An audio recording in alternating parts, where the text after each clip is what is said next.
बालमुकुन्दं राधारमणं हरे हरे राधारमणं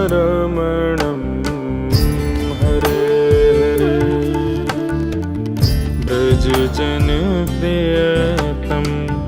बालमुकुन्दं राधारमणं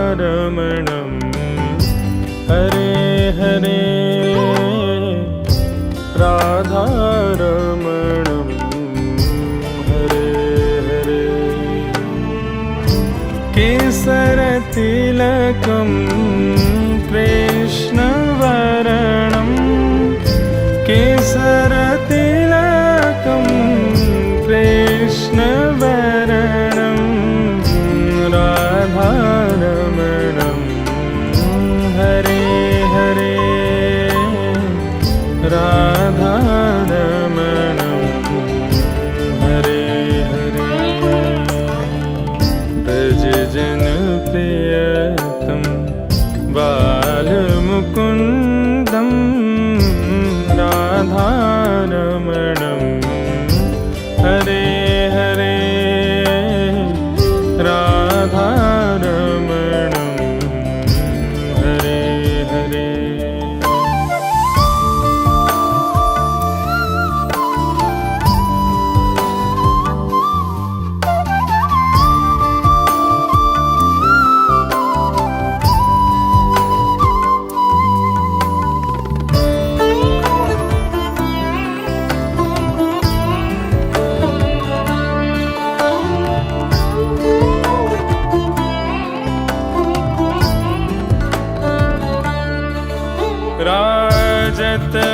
राजतवनमालं रूपरसालं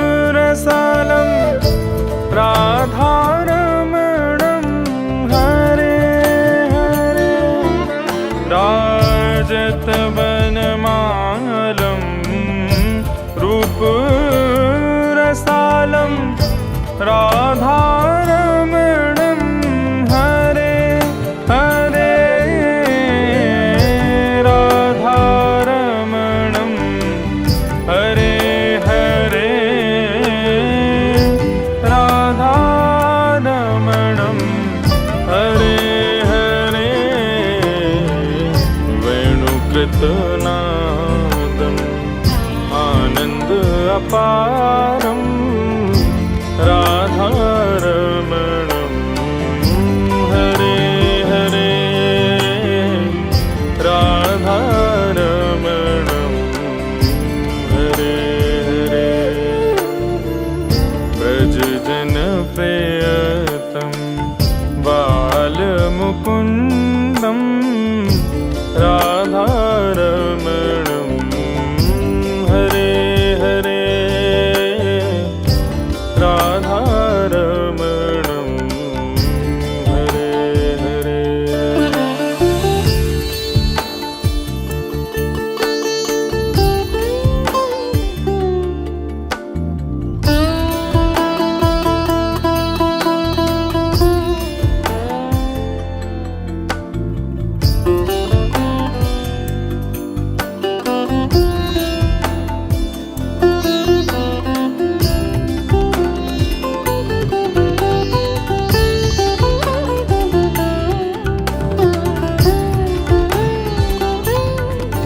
सुन्दर मृदुहासं हरत विषादं राधारमणं हरे हरे सुन्दर मृदुहासं हरत विषादं राधारमणं हरे हरे राधारमणं हरे हरे राधारमणं हरे આશીષભાઈ અમારો પરિચય જૂનો પણ એમણે આજે સરસ સ્મરણ કરાવ્યું અને એ પરિચયને કારણે મને તો ફાયદો થયો. બાકી બિહારીજીને સરસ દર્શન થઈ ગયા. કારણ કે આશીષભાઈ ન હોત તો એ દર્શન કરવામાં મારે વધારે લાંબો સમય રાહ જોવી પડે. આશીર્વાદને કારણે આ કદાચ એમાં કંઈક બેટરીનો પ્રોબ્લેમ લાગે છે તો હું ઊભા બોલું, મને વાંધો નથી. પણ આ તો આમ વચ્ચે ઊભો રહું ને તો જરા બધાને દેખાય, એટલે પેલું એક બાજુ તમારે ડોક રહી જશે. પાછું કાલ સવારે પાછું ફરવાનું છે, દર્શન કરવાના છે, સાંભળવાનું છે, બધું છે. તો મિત્રો, બાંકે બિહારીજીથી જ આપણે શરૂઆત કરીએ મારી વાત, કારણ કે આજે જ દર્શન કર્યા છે, તાજું છે. આપે પણ કર્યા જશે, કારણ કે મને કહ્યું હતું 70 જણા અંદર ગયા છે દર્શન કરવા. અમે બેઠા હતા જ્યારે ઓફિસમાં, ત્યારે બાંકે બિહારીજીનું સ્વરૂપ જોતા જોતા જ મને વિચાર આવે કે ભાઈ એક પગ છે એ સ્થિર છે, સ્ટ્રેટ છે, સીધો છે. એક પગ છે એ ઝૂકેલો છે, ઉપર આમ સરસ મુદ્રા છે. વાંસળી વગાડવાથી બાંકે બિહારીનું સ્વરૂપ ચિત્રોમાં પણ આપણે જોયું હશે, બહુ વિખ્યાત સ્વરૂપ છે. હવે કંઈ વાંસળી વગાડવા માટે એમ જ ઊભા રહેવું તો ફરજિયાત છે નહીં. એ તો બેસીને પણ ઘણા લોકો, હરિપ્રસાદ ચોરસિયા તો બેસીને વગાડતા, પલાઠી મારીને વગાડતા. એટલે વાંસળી વગાડવા માટેની મુદ્રા નથી. કૃષ્ણ તો અનેક મુદ્રાઓમાં ઊભેલા આપણને જોવા મળે. તો બાંકે બિહારી સ્વરૂપ આવું કેમ છે?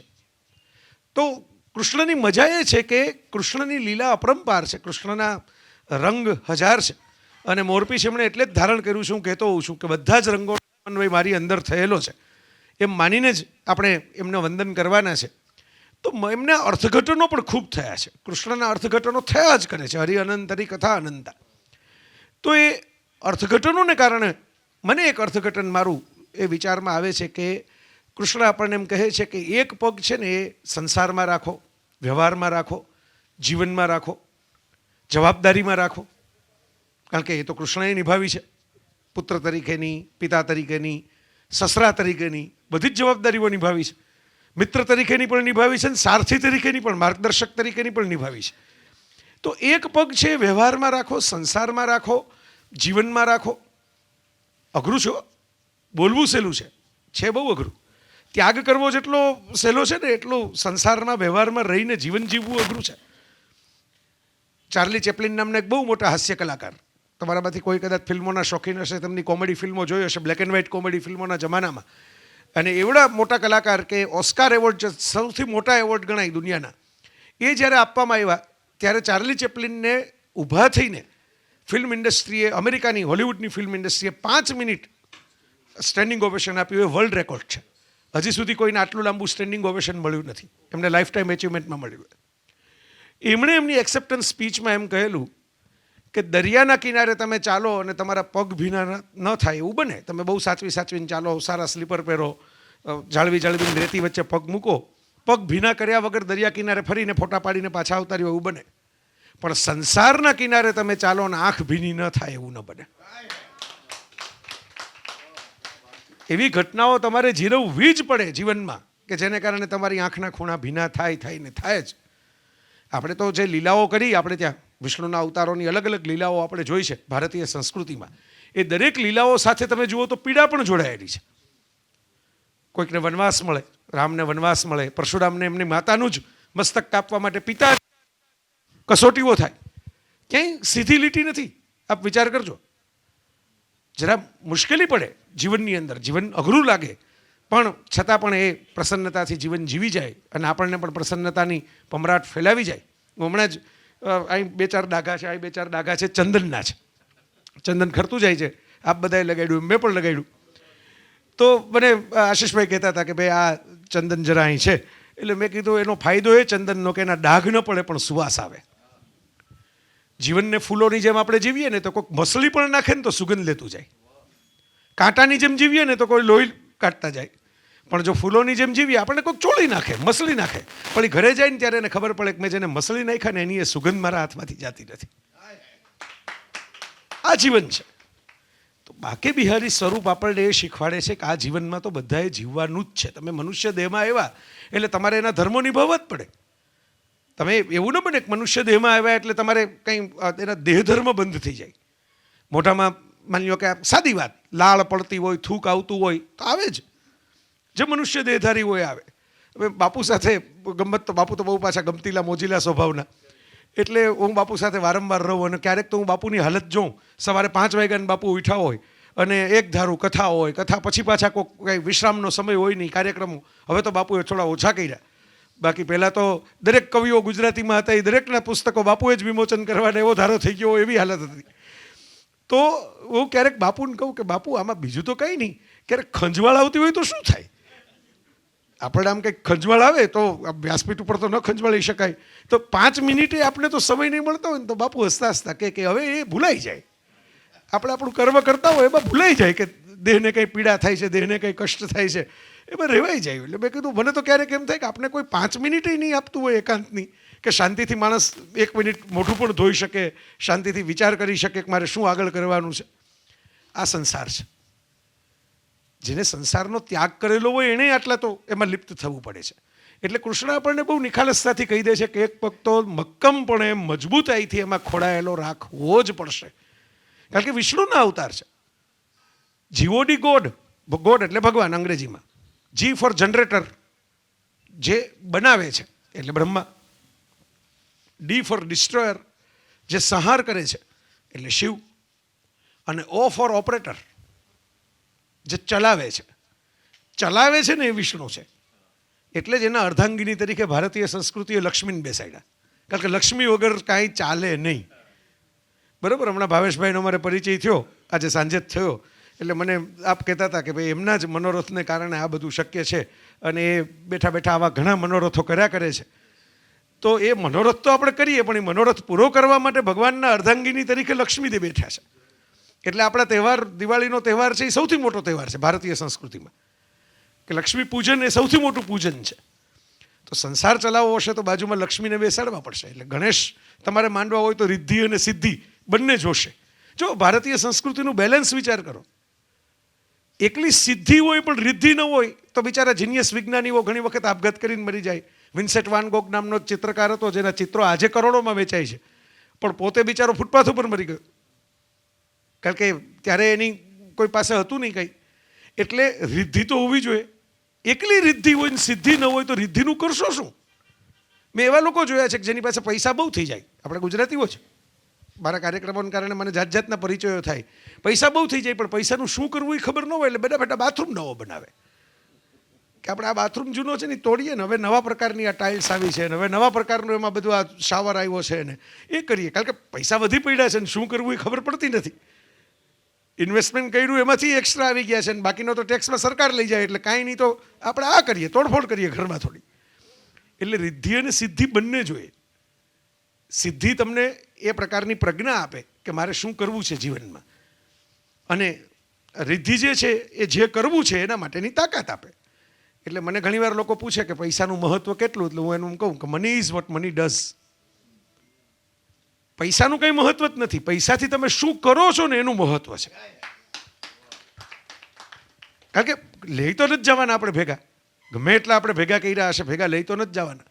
ઓશો રત્નીશ તો બહુ રમૂજી વ્યાખ્યાનો કરતા અને બહુ કટાક્ષવાળા ટૂચકાઓ સંભળાવતા ફિલોસોફી કરતાં કરતાં. તો એમણે એકવાર એક ટૂચકો સંભળાવેલો કે ભાઈ એક શેઠ હતા અને શેઠને રાતના ધાડું પાડું આવ્યા, ચોર આવ્યા ઘરમાં. બંદૂકની અણીએ શેઠને પૂછ્યું તિજોરીની ચાવી કાઢો. શેઠ કે મારી નાખો પણ તિજોરીની ચાવી ન આપો. એટલે પહેલાં ચોરને નવાઈ લાગી કે આ તો અઘરો કેસ છે, માણસ મરી જવા તૈયાર છે પણ પૈસા આપવા તૈયાર નથી. એટલે કે અમે ખરેખર મારી નાખશું હો એમ. તો કે તો મારી જ નાખો પણ ચાવી તો નહીં આપો.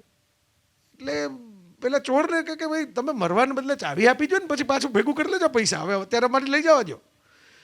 એટલે પેલા શેઠ કે જો જિંદગી તો ભગવાને મફતમાં આપી છે, પણ પૈસા મેં બહુ મહેનત કરીને ભેગા કર્યા છે.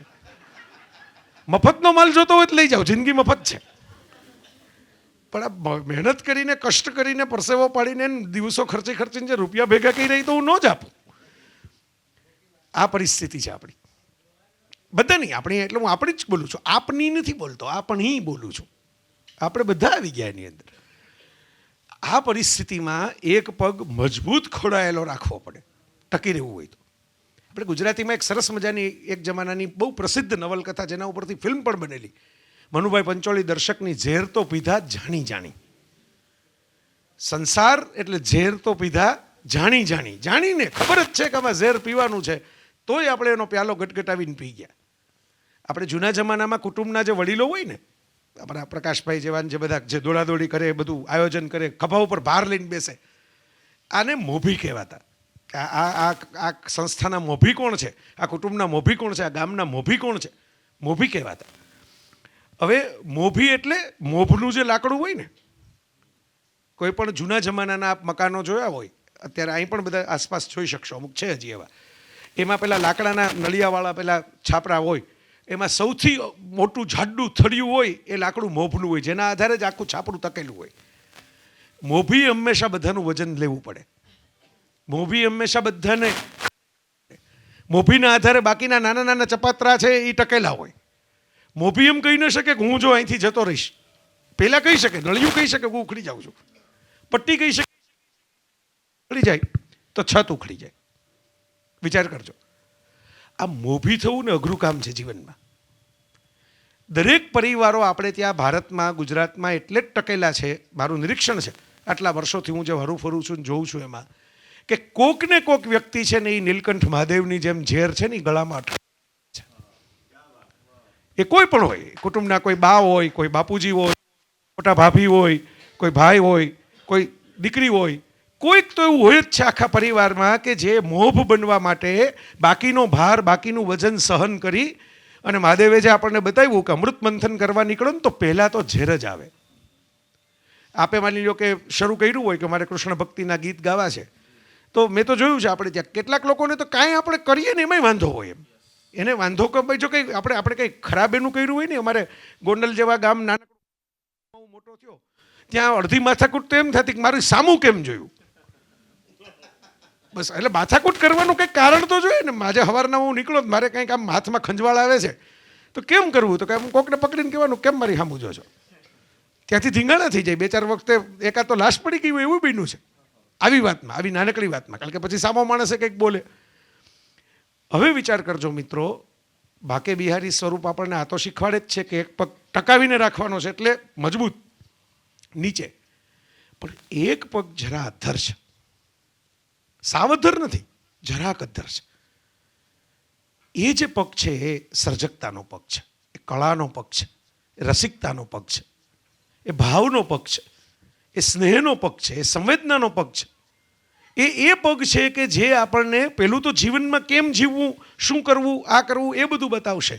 પણ એ બધું મળી ગયા પછી શું કરવું, તો આવું સરસ મજાનું રસપાન કરવું, આવી રીતે જવું. હું આજે જ વાત સાંભળતો હતો, ભાવેશભાઈ છે એ બધે કહેતા હતા કે મને કહું તો શ્રાદ્ધ પક્ષની અંદર જાઉં, ઓફ સિઝનમાં જાઉં, બનારસના ઘાટ ઉપર આખી રાત બેસું, દર્શન કરવા ભલે ન જાઉં પણ બનારસના ઘાટ ઉપર જઈને પલાઠો મારીને બેસું, આખી રાત ગંગા કિનારે બેઠો રહું. એ જે છે ને એ પેલો અધ્ધર રહેલો પગ છે, જે આપણા જીવનમાં રંગો પૂરે છે, જે જીવનની બાંસુરી બનાવે છે. કૃષ્ણ સાથે બાંસુરી તો જોડાયેલી. આપણે તો મુરલીધર કીધા એમને. મુરલી તો એમનું મુખ્ય. આમ ગાંધીજીના જેમ ચશ્મા આપણે સ્વચ્છ ભારતના નોટ ઉપર ચિતરેલા હોય તો ખબર પડી જાય કે આ ગાંધીજીની વાત ચાલે છે. એમ ખાલી એક બાંસુરીને એક મોરપીંછ મૂકી દો તો ખબર પડી જાય કૃષ્ણની વાત ચાલે છે. દોરવાની જરૂર ન પડે આખું ચિત્ર. પણ વાંસળી છે ને એની તમે આપ જોજો, વાંસળીનું મહત્વ એ છે કે એમાં છિદ્રો હોય, પણ છિદ્રો હોવાથી વાંસળીમાંથી સંગીત નથી આવતું. ગમે એવો વાંસ લઉં, ગમે એવી ભૂંગળી લઉં, ગમે એવું સ્ટીલ લઉં, ગમે એવું સોનું લઉં, એમાં છિદ્રો પાડી દઉં એનાથી સંગીત નથી આવતું. ફૂંક મારો ને ત્યારે સંગીત રેલાય છે. તમારે શ્વાસ ભરવો પડશે કોઈક છિદ્રની અંદર. જીવનનો સૌથી મોટો પડકાર આ છે. હું આજે ગોવર્ધનના દર્શન પણ કરી આવ્યો, ભલે થોડા ફાસ્ટ ફોરવર્ડમાં કર્યા. એક ઓટો રિક્ષા ભાડે કરીને અલગ અલગ જગ્યાએ મને રોકતા ગયા, કારણ કે આખી પરિક્રમા કરું તો બાકે બિહારીના દર્શન થાય એમ નહોતા. દિવસ એક હતો અને ઘણું બધા હાલત એવી હતી કે ભાઈ 2 દડા હવા મળે ને 2 દડા હાથ મારે, પણ ભગવાનની કૃપાથી બધા દર્શન થઈ ગયા. પ્રકાશભાઈએ સારા હેતુથી બોલાવ્યો હશે ને, આમ દિલ ખોલીને, એટલે એકેય જગ્યાએ એવું નથી બન્યું દર્શન નથી થયા. બધા દર્શન, નિધિવન ને બધું, પ્રેમ મંદિર બધું જ આવ્યો. તો ગિરિરાજ ધરણમાં પણ આ જ સંદેશ છે. વિચાર કરજો, જે કોઈએ જીવનમાં આગળ વધવું હોય, જે કોઈએ જીવનમાં કંઈક ને કંઈક કરવું હોય, કોઈ પરાક્રમ કરવું હોય, પછી સમાજમાં, ઘરમાં, કોઈ પણ તમારે કાંઈ કરવું હોય તો તચલી આંગળીએ ગોવર્ધન તમારે ઊંચકવો પડશે. વજન તમારા ઉપર હશે, પણ વજન જ્યારે તમારા ઉપર હોય ને ત્યારે 2 એટીટ્યુડ ડેવલપ થાય. તમે એમ કહો તમે જોયું હું કોણ, હું તો પર્વત ઉચકી નાખું રતલી આંગળીએ, આઘાર્યો, વીઆઈપી, વીવીઆઈપી. આપણે ત્યાં ભારતમાં જ આવો શબ્દ જો, આખી દુનિયામાં ક્યાંય નથી. આ વીઆઈપીઓ નહીં, સોફા સાહેબ બધવા માંડ્યા ને જાજા, એટલે પછી હવે વીઆઈપીના સોફાથી આગળ કોને બેસાડવા, તો કે વીવીઆઈપી. આ હું પૃથ્વીમાં જ્યાં જ્યાં ફર્યો છું, જાત જાતના ઓપેરાઓ જોવા ગયો છું, જાત જાતના થિયેટરમાં જઈને બેઠો છું, બધે વીઆઈપી શબ્દના ક્લાસ પછી વીવીઆઈપી ભારત જ શોધેલો છે. કે હજી સ્પેશિયલ કોક આવે તો શું કરવું, હજી સ્પેશિયલ આવે તો શું કરવું. હવે ડિલક્સ વીઆઈપી ને એક્ઝિક્યુટિવ વીઆઈપી ને સુપર ડિલક્સ વીઆઈપી ને એવું થશે કદાચ. તો આ વીઆઈપી ગીરી તમે કરવા જાઓ ને પરાક્રમ કરીને, તો દુનિયા તમારી સામે થઈ જાય. કૃષ્ણે કોઈને સામે નથી રાખ્યા, સાથે રાખ્યા છે ને એટલે ભગવાન છે, એટલે જગતગુરુ છે. તમે સામે નથી, ભલે વજન હું ઊંચકું છું, પણ ફોટોગ્રાફ પડવાનો હોય ને તો તમે મારી ભેગા ઊભા રહેજો. જિંદગીમાં સફળ થવું હોય તો કોઈને સામે ન રાખો, બધાને સાથે રાખતા શીખો. આ કૃષ્ણની ચાવી છે જીવનની. હું તો જે કૃષ્ણને જોઉં છું એ ઘણી વખત આવી રીતે જોઉં છું કે ભાઈ આપણા જીવનમાં શું ઉપયોગી થાય. ભાગવત કથામાં તો હું અધિકારી નથી કાંઈ પણ વાત કરવાનો, તો આશીષભાઈનો અધિકાર પણ છે અને એમની પાસેથી મારે સમજણ કેળવવાની હોય. હું તો મારી નાની સમજ મુજબ એમ જોઉં કે તમારી મારી લાઈફમાં કૃષ્ણ ક્યાં ઉપયોગી થાય. જિંદગીમાં જાત જાતના જે પ્રશ્નો ઊભા થતા હોય ત્યાં કૃષ્ણ કેમ સોલ્વ કરે. પતિ પત્ની સરસ તૈયાર થઈને જતા હતા એકદમ રિસેપ્શનમાં જવા માટે, અને આપણે ત્યાં એવું હોય ને કે આમ આપણે ગમે તેટલે સરસ વસ્તુઓ લઈને રાખી હોય એ બહારનાઓ માટે જ હોય, ઘરનાઓ માટે ન હોય. તૈયાર માણસ ત્યારે જ થાય જ્યારે બહારની દુનિયામાં જવાનું હોય. ઘરની દુનિયામાં કોઈ તૈયાર થઈને બેસતું જ નથી. તમારા શું અનુભવ હોય એ મને ખબર નથી, પણ મારો અનુભવ એવો છે કે મોંઘામાં મોંઘો ડિનર સેટ મહેમાનો માટે જ નીકળે. એમાં ઘરનો માણસ ખાતો જ ન હોય કોઈ દી. મહેમાન આવે ને તેથી ડિનર સેટ બહાર નીકળે. તો પતિ પત્ની તૈયાર થઈને જતા હતા અને પંચર પડ્યું કારમાં. પંચર પડ્યું એટલે પત્નીએ સવાલો પૂછવાને શરૂ કર્યા. કેમ પંચર પડ્યું? તમને દેખાણું નહીં, ખીલી હતી, કાચ હતો. તમે આપણે સ્પેર ટાયર છે, સ્પેર ટાયરમાં હવા છે, તમે એકલા કરી શકશો? ટાયર બદલાવતા કેટલી વાર લાગે? આપણે પહોંચવાનું છે ત્યાં પહોંચાશે? આ મેકઅપ ઉતરી જશે તો શું થશે? ત્યાં જમવાનું પૂરું થઈ જશે તો શું થશે? આ જમવાનું બધાને બહુ મોહ હોય. હું તો જોઉં કંકોત્રી લોકો હવે એવી ફેન્સી છપાવે છે, આખી બુકલેટ જેવી કંકોત્રી છપાવે ને પ્રી વેડિંગ શૂટ કરાવીને એના ફોટા મૂકે ને અમારા જેવા પાસે જાત જાતની ફિલોસોફીઓ લખાવે ને કવિતાઓ લખાવે ને. પણ લોકો આમાં ફેરવીને એટલું જ ચેક કરતા હોય છે કયા પાર્ટી પ્લોટમાં, કયા હોલમાં, કેટલા વાગે. વર કન્યાના નામ સુદ્ધા નથી વાંચતા. ચેક આટલું જ કરવાનું હોય, જમવાનું. એટલે પેલા બેનને એ ચિંતા હતી કે ભાઈ જમવાનું ત્યાં પૂરું થઈ જાય તો આપણે પંચર પડ્યું એમાં. ત્યાં એક પરગજુ ભાઈ નીકળ્યા, જેણે પોતાની ગાડી બ્રેક કરીને એમ થયું કે અંધારામાં પતિ પત્ની ઊભા છે, આ ભાઈ બિચારા મહેનત કરે છે ટાયર માટે. એટલે ભાઈ પાસે જઈને કહું કે હેલ્પ કરું? એટલે પેલા ભાઈ કે મારા વાઈફ સાથે થોડીક વાર ગપ્પા મારો ને તો હું ટાયર બદલાવી નાખું. કારણ કે આમાં મારાથી બે કામ અત્યારે નથી થતા. એના સવાલો ઝાઝા છે, બધા જવાબ દેવા જાઉં તો મારી પાસે એટલા જવાબ છે નહીં. પણ ટાયર બદલવામાં 5 મિનિટ થાય એમ છે, મને ખબર છે. શાંતિથી જો એ કરવા દે મને તો હમણાં બદલી નાખું. એટલે તમે એક કામ મને હેલ્પ કરો, તમે એની સાથે થોડીક વાતો કરો, એને એંગેજ રાખો ને હું ટાયર બદલી નાખું. આપણે આવા સવાલો લઈને જીવીએ છીએ જાત જાતના જીવનમાં. એટલે હું હસતા હસતા કહું કે એનું બેલેન્સ કેમ આવા સવાલો થાય? કારણ કે આપણે અંદરો અંદર સંવાદ સરખો નથી કરતા. ઇન્ટરનેટ ઉપર આપણે એટલું બધું ઠાલવી દઈએ છીએ કે અંતરનેટ ઉપર ઠાલવવા માટે કંઈ રહેતું જ નથી આપણી પાસે. કારણ કે આમ બધા ઓલા મેં તો નજર સામે જોયું છે, નજર સામે. હું બનાવીને નથી કહેતો તમને કહેવા માટે. મારી નજર સામે જોયું છે કે હસબન્ડ વાઈફની એનિવર્સરી હોય, આપણે વિશ કરવા માટે ગયા હોય અથવા સરસ બુકે લઈને ગયા હોય, એનો ફોટો પાડે, એ અપલોડ કરે ને ત્યાં બેઠા બેઠા બે એકબીજાના ફેસબુક ઉપર લાઈક કરીને કોમેન્ટ કરતા હોય સામે બેઠા. એટલે એમને એકબીજાને પ્રેમ નથી બતાવો, એમને જગતને બતાવવું છે કે અમે કેટલો પ્રેમ કરીએ છીએ. હવે આ જગતને બતાવવું બહુ જોખમી છે. જગત બહુ જોખમી છે. સાર્ત્ર નામના એક મોટા ફિલોસોફર થઈ ગયા, એણે એક લીટીમાં જીવનનું પરમ સત્ય કીધું હતું અંગ્રેજીમાં, અધર્સ આર હેલ, બીજાઓ નરક છે. એટલે હું હસતા હસતા કહું કે ભારતીય સંસ્કૃતિ નિજાનંદની વાત એટલે જ કરે છે કે બીજાનંદ કોઈ દી થવાનો જ નથી. જે લોકો બીજાને ઇમ્પ્રેસ કરવા માટે સવારના પોરમાં નીકળે છે ને સાંજ પડે પોતે ડિપ્રેસ થઈ જાય છે, દુનિયા ઇમ્પ્રેસ નથી થતી. બરાબર, આવા ઘણા જોયા છે કે આપણે ઇમ્પ્રેશન પાડી દઈએ ગમે તેમ કરીએ. હવે તો ઇન્સ્ટાગ્રામને કારણે બહેનોને પૂછાય ઘણી સંખ્યામાં બેઠા છે, કપડાઓના ખર્ચા વધી ગયા. પહેલાં તો અમારે જો માની લો કે આવું એકાદ જેકેટ રાખ્યું હોય બધી જગ્યાએ ચાલે. હવે તો આપણે આ એક જેકેટ પહેરીને 4 જગ્યાએ ફરી આવીએ અને ફોટા મૂકીએ એટલે જે કોક કે જય વસાવડાને એક જેકેટ ભેટમાં આપવાની જરૂર છે. આ તો નવું જેકેટ નથી પહેરતા કે એક જ લાલ કલરનું પહેરીને ફર્યા કરે બધી જગ્યાએ. એટલે દુનિયાને કારણે તમારે બે જેકેટનો ખર્ચો કરવો પડે, એક સાડીનો ખર્ચો કરવો પડે. મેં ફેસબુક નવું આવ્યું ને એમાં ઓલું લખેલું આવતું વોટ્સ ઇન યોર માઇન્ડ.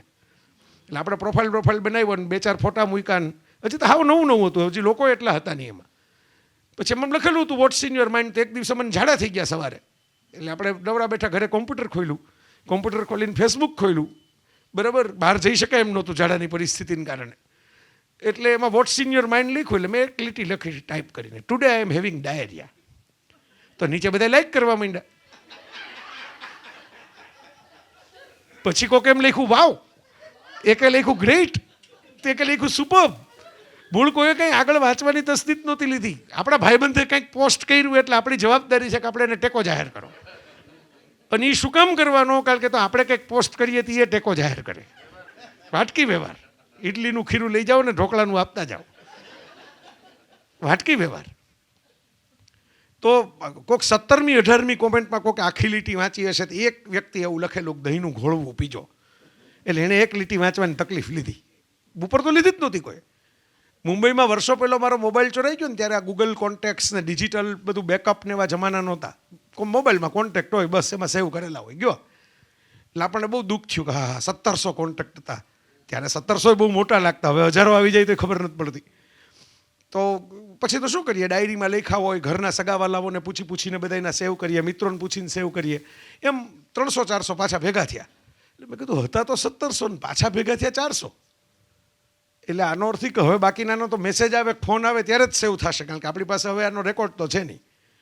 તો આખું વર્ષ પૂરું થયા પછી નવા મોબાઈલમાં 150માં વધારો થયો. 401 જેટલા જે મેં સેવ કર્યા હતા અને બીજા 150 વધારે આવ્યા. આનો અર્થ એ થયો સાહેબ કે 1700 ને હું મારા કોન્ટેક્ટ સમજતો હતો, પણ એમાંથી 500-550 જ મને એનો કોન્ટેક્ટ સમજતા હતા. અને આપણે આખી જિંદગી આમાં કાઢી નાખીએ છીએ. એટલે હું કહું છું કે કૃષ્ણ પાસેથી બીજું કંઈ ન શીખીએ કાંઈ નહીં, એટલું શીખીએ કે જીવન જીવવું હોય તો એક હાથમાં બાંસુરી રાખવી ને એક હાથમાં સુદર્શન રાખવું. સુદર્શન રાખવું ખરું, પણ વારંવાર ફેરવવું નહીં. રાખવું, ફેરવવું નહીં. ડારો બતાવવાનો. જશોદા કાનુડાને કહેતા ને ખાંડણીયામાં બાંધી નાખે, ડારો બતાવે. પણ કંઈ ખાંડણીયામાં બાંધે એટલે કંઈ માનો જીવ એમ ન હોય કે ભાઈ નાના બાંધીને મૂકી દઈએ જંગલમાં.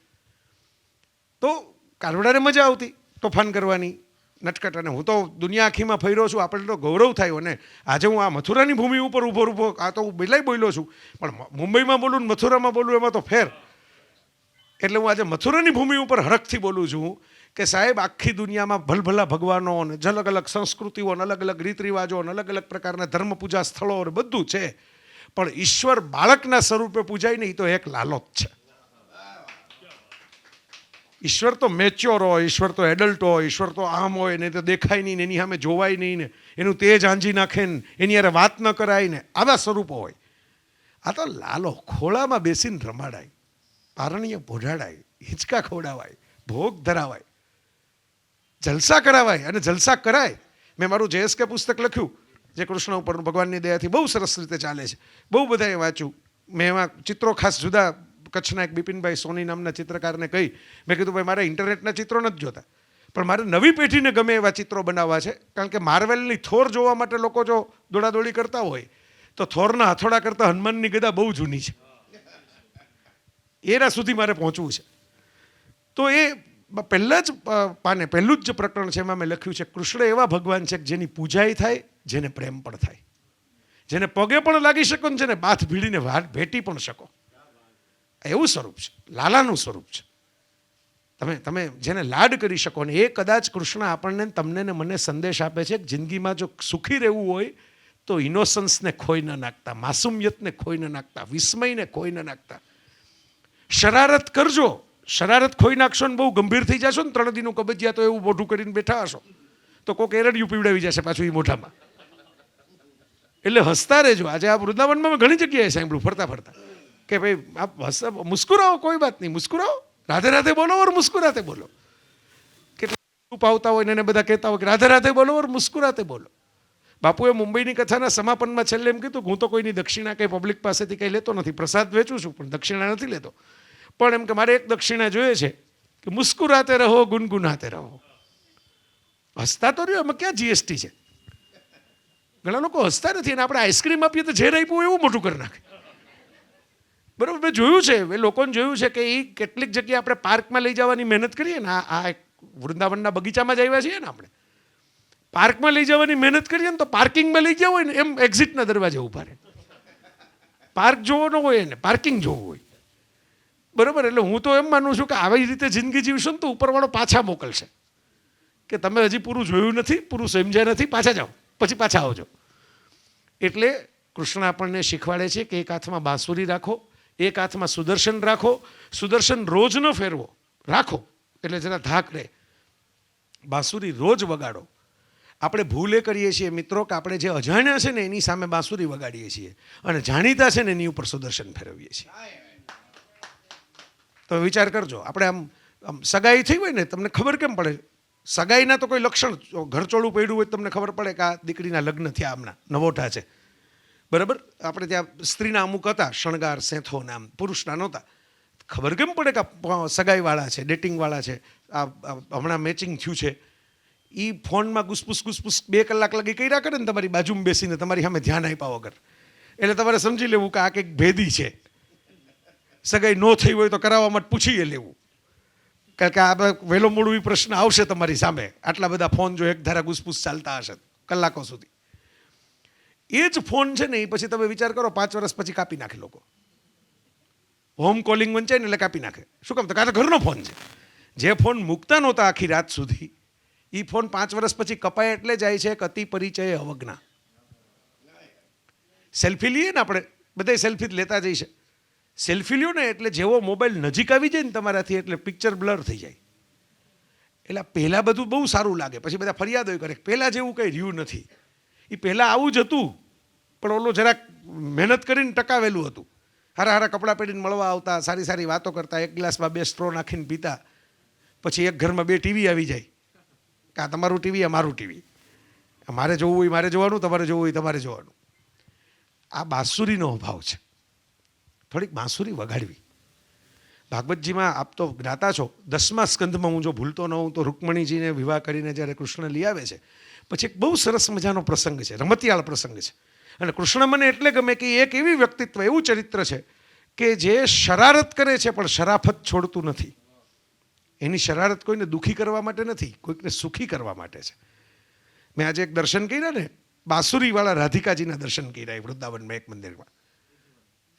બહુ સરસ કીધું. અને રાધિકા કૃષ્ણ સ્વરૂપમાં હતા અને હાથમાં બાંસુરી. ચોરી ગયા જે કૃષ્ણની બાંસુરી એ રાધિકા.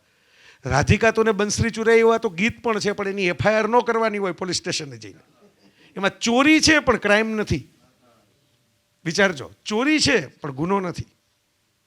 તો 10મ સ્કંધમાં રૂકમણીજીને કૃષ્ણ જરા ચીડવે છે હળવેકથી કે આ તમે શું જોઈને આ ગોવાળિયારે લગ્ન કર્યા ને તમારે આમાં ક્યાં છે ને આમાં તમે તો રાજકુમારી કહેવા આવો ને હું તો ધૂળમાં મોટો થયો છું ને આવી ઘણી બધી વાતો છે. શૃંગારિક વાતો પણ છે, બહુ પ્રેમથી ખોળામાં માથું રાખીને આ બધી વાતો ચાલે છે કારણ કે પતિ પત્નીનો સંવાદ છે.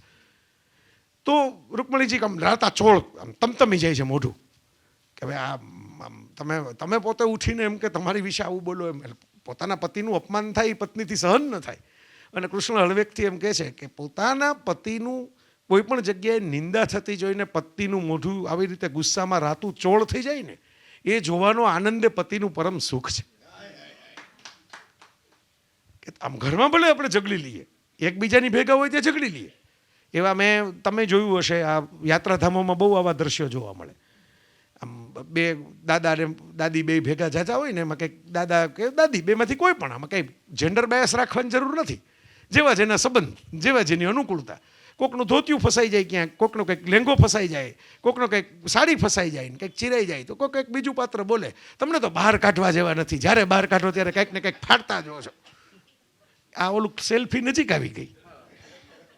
એ જ લોકો ફરવા ગયા છે ને લગ્ન કરીને જ્યારે 25-50 વર્ષ પહેલાં, ત્યારે તો સાડીના છેડા ફાડીને એને દુપટ્ટા ફાડીને આંગળીએ બાંધી દીધા હશે કે હે તમને તો લોહી નીકળે છે. પણ હવે ભેગા થઈ ગયા, હવે ટેકન ફોર ગ્રાન્ટેડ થઈ ગયા. પણ એનો અર્થ એવો નથી કે રોમાન્સ ખોઈ નાખો. કૃષ્ણ તો પ્રેમના ઈશ્વર, આપણે તો વૃંદાવનની તો પ્રેમ ભૂમિ. આજે હું પ્રેમ ભૂમિમાં ફરતો આવ્યો તમારા સુધી. વૃંદાવન એક જ એવી જગ્યા છે જ્યાં કૃષ્ણએ કોઈ માથાકૂટ નથી કરી, માત્ર રાસલીલા કરી છે, માત્ર રાધિકાજી સાથે પ્રેમ કર્યો છે.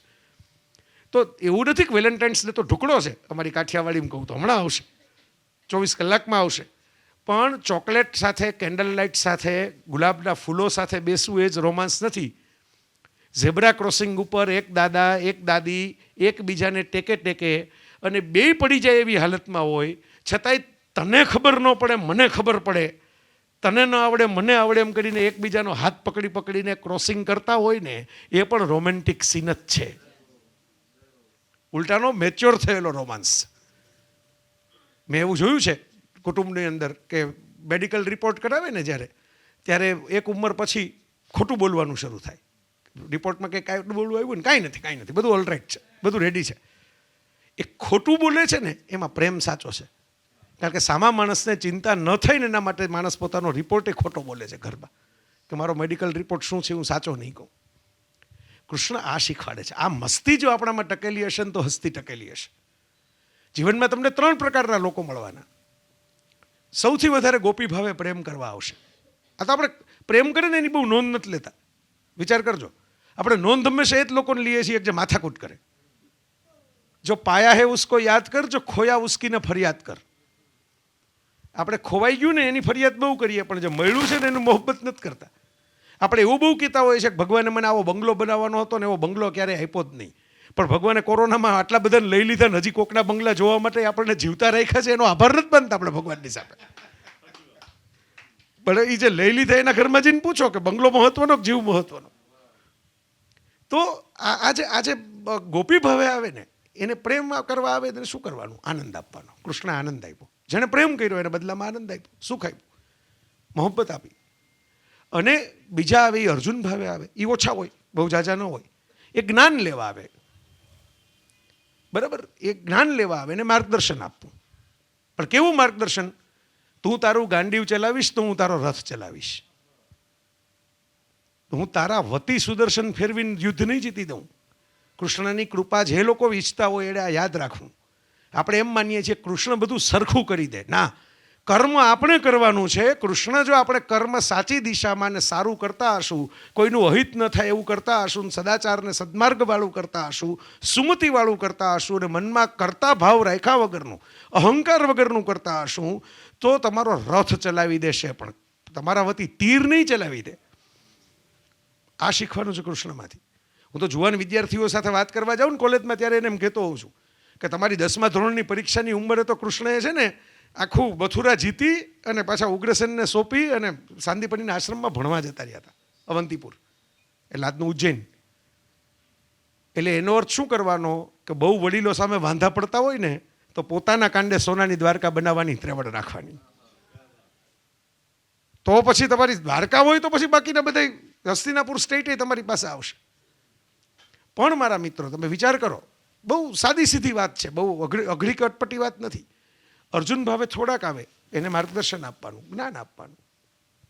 અને બાકીના શિશુપાલ ભાવે ભટકાશે. એ આવે નહીં, ભટકાય. કેટલાક સ્પીડ બ્રેકર હોય જીવનમાં. સ્પીડ બ્રેકરનું એકમાત્ર કામ તમારી ગાડીની સ્પીડ ધીમી પાડવાનું હોય, એનાથી વધારે કંઈ બીજું એનું જીવનનું કર્તવ્ય જ ન હોય. એટલે આખા ભારતના રોડ ઉપર ખાડા તમે જોશો પણ એકેય સ્પીડ બ્રેકરમાં ખાડા નહીં જુઓ. ગાડી ઝડપથી ચાલે તેમાં ખાડા પડે ને, ગાડી ધીમી જ થઈ જાય. આવા કુટુંબમાં પણ હોય, ઓફિસમાં પણ હોય, ધંધામાં પણ હોય. તમને સ્પીડ બ્રેકરો તો જ્યાં ત્યાં મળે. હું ઘણીવાર કહું ભગવાને શેરડી બનાવી છે ને એ સમજવા માટે બનાવી છે કે સીધે સીધી મીઠાશ નહીં મળે જીવનમાં.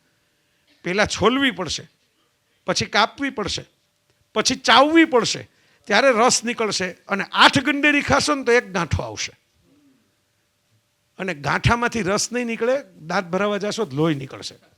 એ આપણું પોતાનું જ હશે. એટલે જીવનમાં જ્યારે જ્યારે તમને વિવિધ પ્રકારના ગાંઠાઓ ભટકાય ત્યારે એને ચાવવાની બહુ મહેનત ન કરવી, ગંડેરીઓમાં ધ્યાન આપવું, ગાંઠાને હળવેકથી પડતો મૂકવો. બાપુ એક વખતે કથામાં મને કહેતા હતા કે હું એક દીક્ષા આપું મંત્રની. મેં કીધું બાપુ કોઈ દી આવું કંઈ કરે નહીં, કાનમાં મંત્ર ફૂકે ને દીક્ષા આપે ને ગાદી તો છે નહીં, હશે ને દીક્ષા આપવાના. તો બાપુ કહું જાહેર દીક્ષા આપું, મંત્ર દીક્ષા, બધા સુખી થઈ જશો એમ કે આ મંત્ર કરી લઈને. ઓમ ઇગ્નોરાય નમઃ. જિંદગીમાં સુખી થવું હોય તો ઇગ્નોર કરતા શીખો. બધી વસ્તુ આપણે લઈ લેવાની ન હોય માથે, અમુક વસ્તુને ઇગ્નોર કરવાની હોય. બરાબર? ભૂલો તો બંને પક્ષ હતી પણ એમણે ગણી અને અમે અવગણી. એમણે કાઉન્ટ કરીને અમે જતું કર્યું હશે. બરાબર? ભૂલ તો આપણે કરતા હોય ને એ કરતા હોય, પણ કોકને ગણતા આવડે. આમ લોકોને ક્રોધ આવતો હોય તો હું તો મને ઘણા એવો સવાલ પૂછે, ગુસ્સો ના આવે એના માટે શું કરવું? તો હું કહું કે તો મહાદેવ નહીં આવતો. ત્રીજું નેત્ર ખોલી નાખતા ગુસ્સે થાય ત્યારે એના માટે તો ભસ્મ કરી નાખતા ત્રીજું નેત્ર. તો આપણા તો પામર મનુષ્યો છીએ. પણ મહાદેવજીની જેમ ભોળાનાથની જેમ ગુસ્સો ને વેવા દેવો, પકડી ન રાખો. મહાદેવજીએ ગુસ્સો પકડીને નથી રાખતા. કામદેવને ભસ્મ કરી નાખ્યો અને રતિએ વિલાપ કર્યો તો વરદાન આપી દીધું કે જાઓ હવેની પૃથ્વીમાં અનંગ સ્વરૂપે એટલે અદૃશ્ય સ્વરૂપે તમારી તો તાકાત વધારી દીધી. દ્રશ્ય સ્વરૂપમાંથી અદૃશ્ય સ્વરૂપનું વરદાન આપી દીધું. આ ભોળાનાથ જેવો ગુસ્સો રાખવો એટલે હું ઘણીવાર કહું ડાયમંડ નેકલેસની જેમ ગુસ્સા રાખવા. પ્રસંગોપાત પહેર્યા હોય તો 5 જણા પૂછે કેટલાનો થયો. રોજ પહેરીને કોથમીર મરચા લેવા જાવ ને દૂધની બોટલો લેવા જાવ ને તો કોઈ કેમ કે ખોટા જાય છે.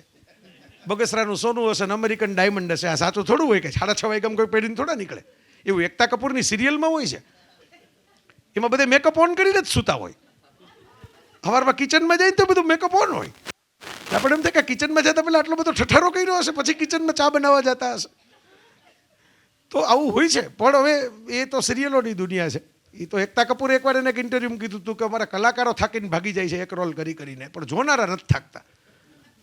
એક્ટરો ભાગી જાય છે કે આ રોલ મારે હવે નથી કરવો, મને મારી નાખો, એટલે સિરિયલમાં મારી નાખો એમ કે હવે બહુ થાકી ગયો, 400 એપિસોડ કર્યા, મારા લગ્ન થવાના મને છૂટો કરો. પણ જોવાવાળા 2200 એપિસોડ લગી એમ જ ટકેલા હોય છે અણનમ. જે થાય જોયા જ કરે બેઠા બેઠા. થાય શું હોય, નણંદ આવી છે ને સાસુ આવી છે ને ભાભી આવી છે ને દેરાણી આવી છે ને જેઠાણી આવી છે ને આ ચક્કર ચાલતું હોય. મને તો એક બેનના ફોન આવ્યો હતો તો કેટલી બધી વાતો કરી એની સંસાર કથાની. મેં કીધું પણ હું શું કરું, હું તો નવલકથા નથી લખતો કે તમારી વાતમાંથી કંઈ નવલકથા લખી દઉં. તો મને કે ઘરે કોઈ સાંભળતું નથી, તમે ફોન નો કાંઈ પડે તમને સંભળાયું, ક્યાંક તો ઠાલવવું નહીં કે. એટલે હું પુરુષોની સાથે કોઈક સભામાં જાઉં ને, અહીં તો બહેનો ઝાઝા છે, તો હું ભાઈઓને એમ કહું કે ભાઈ બીજું કંઈ ન કરો તો કંઈ નહીં, તમે ઘરે થોડુંક સાંભળવાનું રાખો. એટલે અમારે ન સાંભળવું પડે કોઈક અજાણ્યાનું ફોન કરીને. તમારે ઘરે થોડો કાન દેવો. તમારે સમસ્યા નથી ઉકેલવાની. ભાઈઓને પુરુષોને બહુ બીક લાગે કે આપણે કંઈ બીજા ધંધાના ટેન્શન ઓછા છે કે ઘરના નવા ટેન્શન લેવા. એ તમારી ભેગા રહે છે અને ખબર જ છે કે તમારી આ કેપેસિટી નથી. એ ખાલી તમને શેર કરે છે એ હળવા થવા માટે કે જો હું કોને કહું તો હું તમને કહું કે આમ થયું. સાંભળી લેવું, થોડુંક સાંભળતા શીખવું, એમાં કાંઈ વાંધો નહીં. બરાબર. આમાં પુરુષ પ્રેમનો આદરનો ભૂખો હોય ને સ્ત્રી પ્રેમની ભૂખી હોય, આટલું જ છે. હું હસતા હસતા કહું, મેં તો આ કહેલું છે બાપુની જ કથામાં હું એકવાર બોલવા ગયો તો મેં કહેલું સ્વાદ બ્રહ્મ એવો વિષય આપેલો બાપુએ મને. સ્વાદ બ્રહ્મ 56 ભોગના ઘરમાં આપણે બેઠા છીએ એટલે સ્વાદ બ્રહ્મ તો હા માનસ નાગર આપણે તો યાદ છે. બાપુએ વિષય આપ્યો કે ગાંધીજી ભલે અસ્વાદ રાખતા પણ આપણે તો સ્વાદ બ્રહ્મના લઈએ. 56 ભોગનો પ્રસાદ તો ખાલી ભારતમાં જોઈએ આખી દુનિયામાં. તો એમાં બોલેલો કે ભાઈ પુરુષ ફાફડા જેવો હોય. ફાફડા ગાંઠિયા હોય ને, તમે આમ અક્કડ લાગે, આમ તમે પ્લેટમાં આવે ને તમને એમ લાગે ઓહો આટલા આમ લાંબા કાંઈક આમ હાથ અડાડો ને જે ભૂકો થઈ જાય.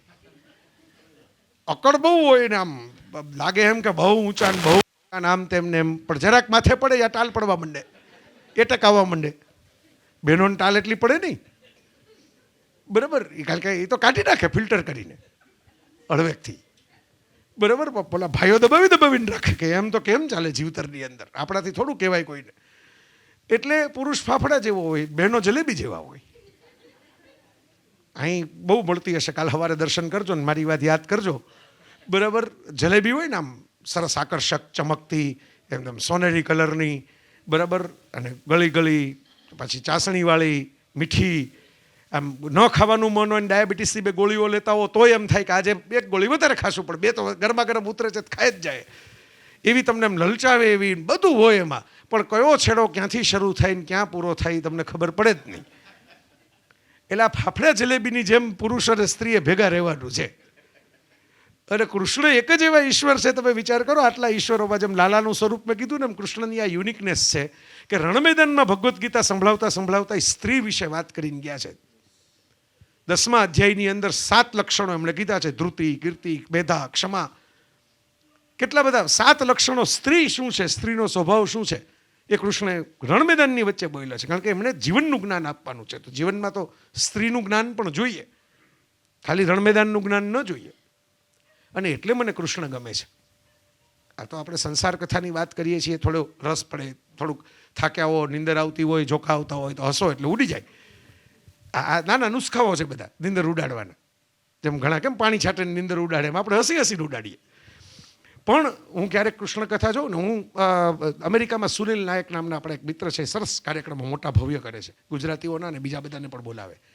એમાં મારે super heroes of the world and super heroes of the India એમ કરીને મેં પછી આપણા બધા ચરિત્રોની વાત કરી. રામ, કૃષ્ણ, હનુમાન, દરેકમાંથી આપણે અમેરિકન જનરેશન જે હોય, યંગ જનરેશન, એ શું વેલ્યુ સિસ્ટમ લે. દાખલા તરીકે રામમાંથી આપણે વનવાસ કરીએ છીએ, પણ આપણે ભૂલી જઈએ છીએ કે Ram is icon of fellowship. અયોધ્યાના છે, ભગવાન છે, છતાં નાના નાના ખિસકોલીને હાથ પકડે, શબરીના બોર એઠા ખાઈ જાય.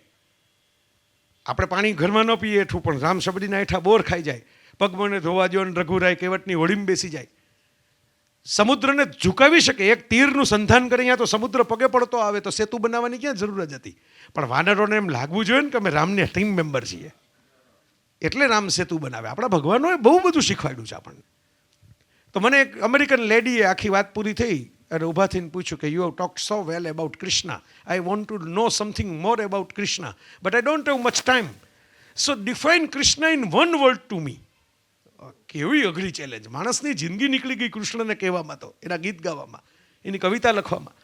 અને મારે એક શબ્દમાં એવા માણસને કૃષ્ણ સમજાવવાના કે જેને કૃષ્ણની કથા જ ખબર નથી, બેકગ્રાઉન્ડ જ નથી. અને આવા વખતે જ તમારી અંદર બેઠેલો હરિ છે ને, એ તમને કામ લાગે. કટોકટીની કસોટી આવે ને ત્યારે તમને હરિ યાદ આવે. ગજેન્દ્ર મોક્ષની કથામાં સમજવાનું છે. મગરના જડબામાં પગ આવે ને પછી તમને સ્મરણ થાય નારાયણનું. એની પહેલાં સ્મરણ નથી થતું નારાયણનું. પહેલાં થતું હોય તો મગરના જડબામાં પગ આવે જ નહીં. પણ પછી જે કસોટી થાય ને, એટલે એક સેકન્ડ માટે તો મને એમ થયું મારે એમ કહેવું પડશે કે very sorry but you can not define Krishna in one word. યા તો અંદરથી આમ ઝબકારો થયો, નરસિંહ મહેતાને કેદારો ઓલો યાદ આવ્યો હોય ને એમ ઝબકારો થયો. અને મેં તરત એમ કીધું કે in one word Krishna is celebration. જ્યાં ઉત્સવ છે ત્યાં કૃષ્ણ છે, ઉદાસી છે ત્યાં કૃષ્ણ હોય જ નહીં. કૃષ્ણ ઉત્સવ છે. તમે આટલા બધા મિત્રો ભેગા થયા છો, કૃષ્ણ પ્રેમીઓ છો, હરશો ફરો છો અત્યારે, અને હજી ઘણું હરશો ફરશો. આપ તો ખૂબ બધું જાણો છો અને ખૂબ બધી ગલીઓમાં, કુંજ ગલીઓમાં વિહર્યા છો. ઘરડા કૃષ્ણ કોઈ દી ક્યાંય કોઈ મૂર્તિમાં, કોઈ ચિત્રમાં, આખા ભારત વર્ષમાં કોઈ જગ્યાએ મેં જોયા નથી.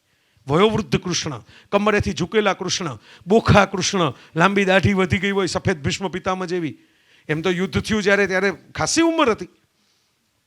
દીકરાઓની ઘેર દીકરાઓ હતા. પણ આપણે ભગવદ્ ગીતા સંભળાવતા કૃષ્ણ યુવાન જ હોય, અર્જુનથી વધારે જુવાન હોય, સ્મિત ફરકાવતા હોય. સાહેબ, તમે ઉત્સવના મોડમાં રહેશો ને તો તમારી જુવાની કોઈ દી જાશે નહીં. કરચલીઓ પડશે થોડીક, વાંધો નહીં. આ વસ્ત્ર ઉપર કરચલી પડેલી છે. શું કામ પડેલી છે? કારણ કે એ વપરાયું છે. આ તમે હોટલના રૂમમાં જશો ને એટલે બધી ચાદરો રૂમ ક્લીન કરવાવાળા આવ્યા હોય ને એટલે આમ ઇસ્ત્રી ટાઈટ ચાદર કરીને જતા રહે. પછી આપણે સૂઈએ એટલે બધી ચાદરમાં સળ પડે ને ગોદડામાં સળ પડે. એમ ચહેરા ઉપર સળ પડે ને તો બહુ મૂંઝાવું નહીં. અહમદ ફરાઝ નામના એક શાયરે બહુ સરસ શાયરી લખી છે. સિલવટે મેરે ચહેરે પે દેખ કે હેરા ક્યું હો, જિંદગી ને તુમ મુझको तुमसे कुछ ज्यादा पहना.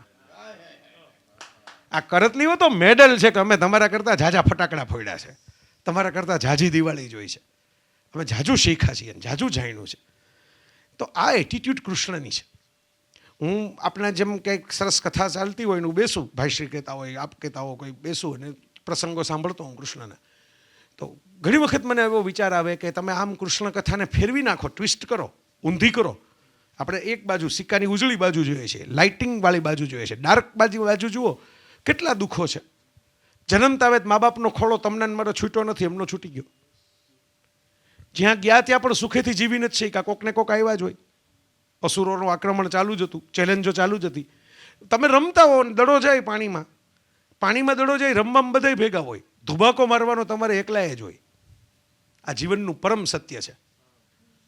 જ્યાં લગી તમારી પાર્ટી ચાલતી હશે, જ્યાં લગી તમારા માટે તાળીઓના ગલગલાટ હશે, તમે થાળી પીરસતા હશો, જ્યાં લગી તમે દિવાળીની જેમ ઉજવણી કરતા હશો, ત્યાં લગી આખી દુનિયા તમને મિત્ર જેવી લાગશે. જે મિનિટે આ બધું પૂરું થયું ને એ મિનિટે તમને ફિલ્ટર થઈ જશે ખરેખર મિત્રો કોણ હતા. જિંદગીમાં ક્યારેક નિષ્ફળ એટલે જ આવવું જોઈએ કે બે વસ્તુની ખબર પડે કે સાચા સંબંધો કયા છે આપણા, અને બીજી એ કે આપણી અંદરની તાકાત કેટલી છે બાઉન્સ બેક થવાની, પાછા સામે જવાની. આ કાલી અનાગની કથા આપણને એ પણ શીખવે છે કે કિતને અજીબ રિશ્તે હૈ યહાં પર, દો પલ મિલતે હૈ, સાથ સાથ ચલતે હૈ, જબ મોડ આયે તો બચ કે નિકલતે હૈ. રમવામાં બધાય ભેગા પણ ધુબાકો મારવામાં બાકીના બધાય કિનારે. આ તો જે બહાર આવ્યા આમાં એટલે નતો ઓલો જૂના જમાનાનો ટૂચકો છે, ડૉક્ટર સાહેબ ઓપરેશન થિયેટરમાં ગુલાબના ફૂલનો મોટો બધો હાર લઈને આવ્યા એટલે દર્દી બિચારો મૂંઝાઈ ગયો. દર્દી કે સાહેબ મારી વીંટી કઢાવી નાખી, ચેન કઢાવી નાખ્યો, મારા કપડાં કઢાવીને ઓલો બ્લુ રંગનો મને જભો પહેરાવી દીધો કે શું કામ? તો કે ઇન્ફેક્શન ન થાય, અંદરના સ્લીપરે નહીં લઈ આવવાના, અને તમે આવડો મોટો હાર બારથી લઈ આવ્યા, ઇન્ફેક્શન ન થાય. એટલે સાહેબ કે મારું પહેલું ઓપરેશન છે, એટલે સક્સેસફુલ જાય તો આ પહેરીનું બહાર જવાનો છું ફોટો પડાવવા. એટલે દર્દી કે સાહેબ સક્સેસફુલ તો જશે ને, તમારું પહેલું ઓપરેશન છે, તમારો અનુભવ તો નહીં હોય આમાં કંઈ જાજો. તો એ કે તો તમારી ઉપર ઉઠાડી દેશું. હાર કંઈ થોડો વેસ્ટ જવા દઈએ, મોંઘા ભાવના ગુલાબ છે, આપણે તમારી માથે ઉઠાડીને મેળ કરશું.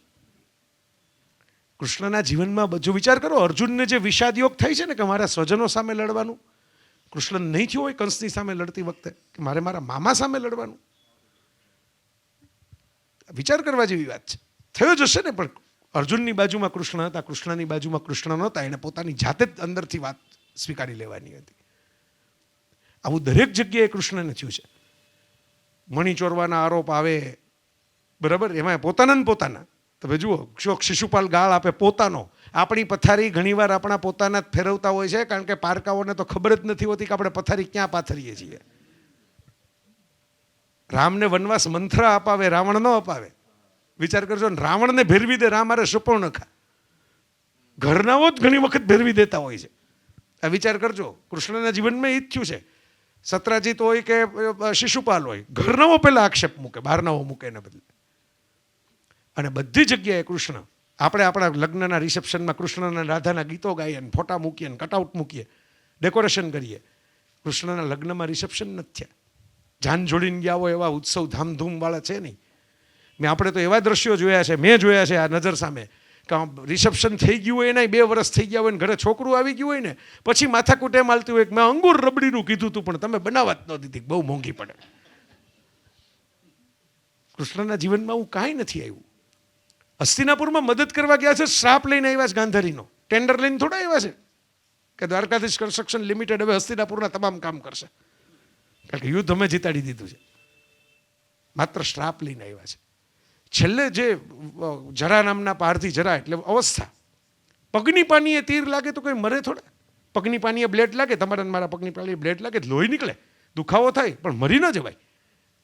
પણ લીલા સંકેલવાની વાત છે કે હવે અવતાર કૃત્ય પૂરું થયું, જતાં જતાં પણ એટલું શીખવાડી દીધું કે ન્યાય નીતિને નિયમ માટે ખાલી દુર્યોધન સામે થવાય એવું નથી. આપણા ઘરના સ્વજનોય ખોટું કરતા હોય તો એની સામે થવું પડે. મારા છોકરાઓને મારે 2 વાત કહેવી પડે. આપણે ઘણીવાર એવું થાય છે કે પારકાઓને બધા સિદ્ધાંતો શીખવાડીએ પણ ઘરમાં કાંઈ ન શીખવાડીએ.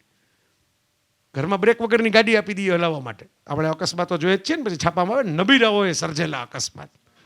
એ નબીરો અકસ્માત નથી સર્જો, નબીરાના પેરેન્ટ્સ અકસ્માત સર્જે છે. કારણ કે ગાડી મોંઘી હાથમાં આપે છે, પણ બ્રેક ક્યારે મારવી અને કેમ ચલાવવી એની ટ્રેનિંગ હાથમાં નથી આપતા. દુનિયાને અહમ બતાવવા માટે એ પૈસા ખર્ચે છે, તાલીમ નથી આપતા. એટલે મિત્રો, કૃષ્ણની કથામાં દુઃખ છે, પીડા છે, ઉદાસી છે, પણ છતાં એમણે ક્યાંય કળાવા નથી દીધું. તમારા ને મારા રિયુનિયન થાય. ઘણા વોટ્સઅપમાં ખાસ કોલેજના રિયુનિયન ગ્રુપમાં એટલા માટે જાય કે પોતે જેને ગુલાબ દેવા ગયા હતા એક જમાનામાં, એ હવે ડીપીમાં કેવા દેખાય છે એને ચેક કરવું હોય કે આટલા વર્ષે આપણે આ ગ્રુપમાં જોઈન થાય ને તો ખબર પડે કે ઓલા 40 વર્ષ થઈ ગયા, હવે કેવા દેખાતા હશે. તો આપણા રિયુનિયન થાય છે સાહેબ. આ ઉદ્ધવજીની આજે હું વાંચતો તો એક ગીત, એક જગ્યાએ મંદિરમાં મેં જોયું, ઉદ્ધવજીનું મંદિર હતું આપણે ગોવર્ધન પરિક્રમામાં. તો ત્યાં મને તરત વિચાર આવ્યો કે વિચાર કરો, કૃષ્ણ તો એકવાર છોડ્યું. આ સખાઓ, આ સખીઓ, આ ગીતો, આ રાસ, આ પ્રેમ, આ જીવન છૂટી ગયું. એમને ક્યારેક યાદ આવતું હશે ને, એમને ક્યારેક એવું થતું હશે કે ભાઈ આપણે આ બધાને જ ભેગા થઈને પાછા એ બેસીએ, પાછો એકવાર રાસ કરીએ, પાછી એકવાર વાંસળી વગાડીએ, પાછું એકવાર બધાને ભેગા કરીને બેલાવીએ કે હું હવે દ્વારકામાં જઈને શું કરું છું એની વાતો કરીએ. પણ એ મોકો એમને ક્યારેય મળ્યો જ નથી, છતાંય એમણે ક્યારેય દર્દ દેખાડ્યું નથી. સાહેબ, તમારા ને મારા જીવનમાં આપણે ઇન્સાનમાંથી ભગવાન થવું હોય ને તો દર્દ જેટલા સમાજ આપે ને એ અંદર ગળતા જાઓ, અને દિલ ખોલીને જેટલી મોહબ્બત છે, પ્રેમ છે, સ્મિત છે, એ બધું બહાર ફડકાવતા જાઓ ને તો આપણે ભગવાન ગણાશું. એટલે મેં તમને એમ કીધું હતું કે છિદ્રોમાં ફૂંક આવે, પહેલાં વિંધાવવું પડે, પછી કૃષ્ણ બની શકાય.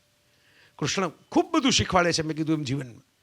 અનેક વખતે એ કસોટીમાંથી રસ્તો કાઢે, ક્યારેક બોલે, ક્યારેક યુટર્ન મારીને નીકળી જાય, ક્યારેક મૌન રહે.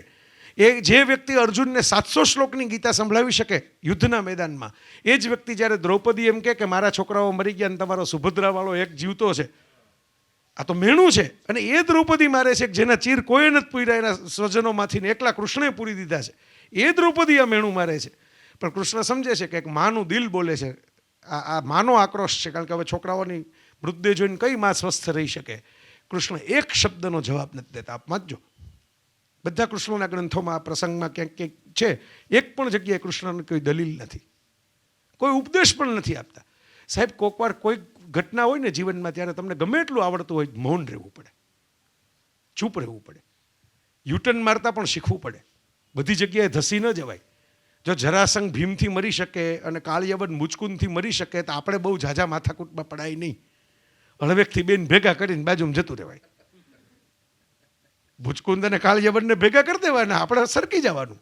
આપણે બધાય લોડ જ લાઈફના લેવાની જરૂર નથી, અમુકમાં 2 જણાને ભેગા કરીને આપણે નીકળી જવાનું.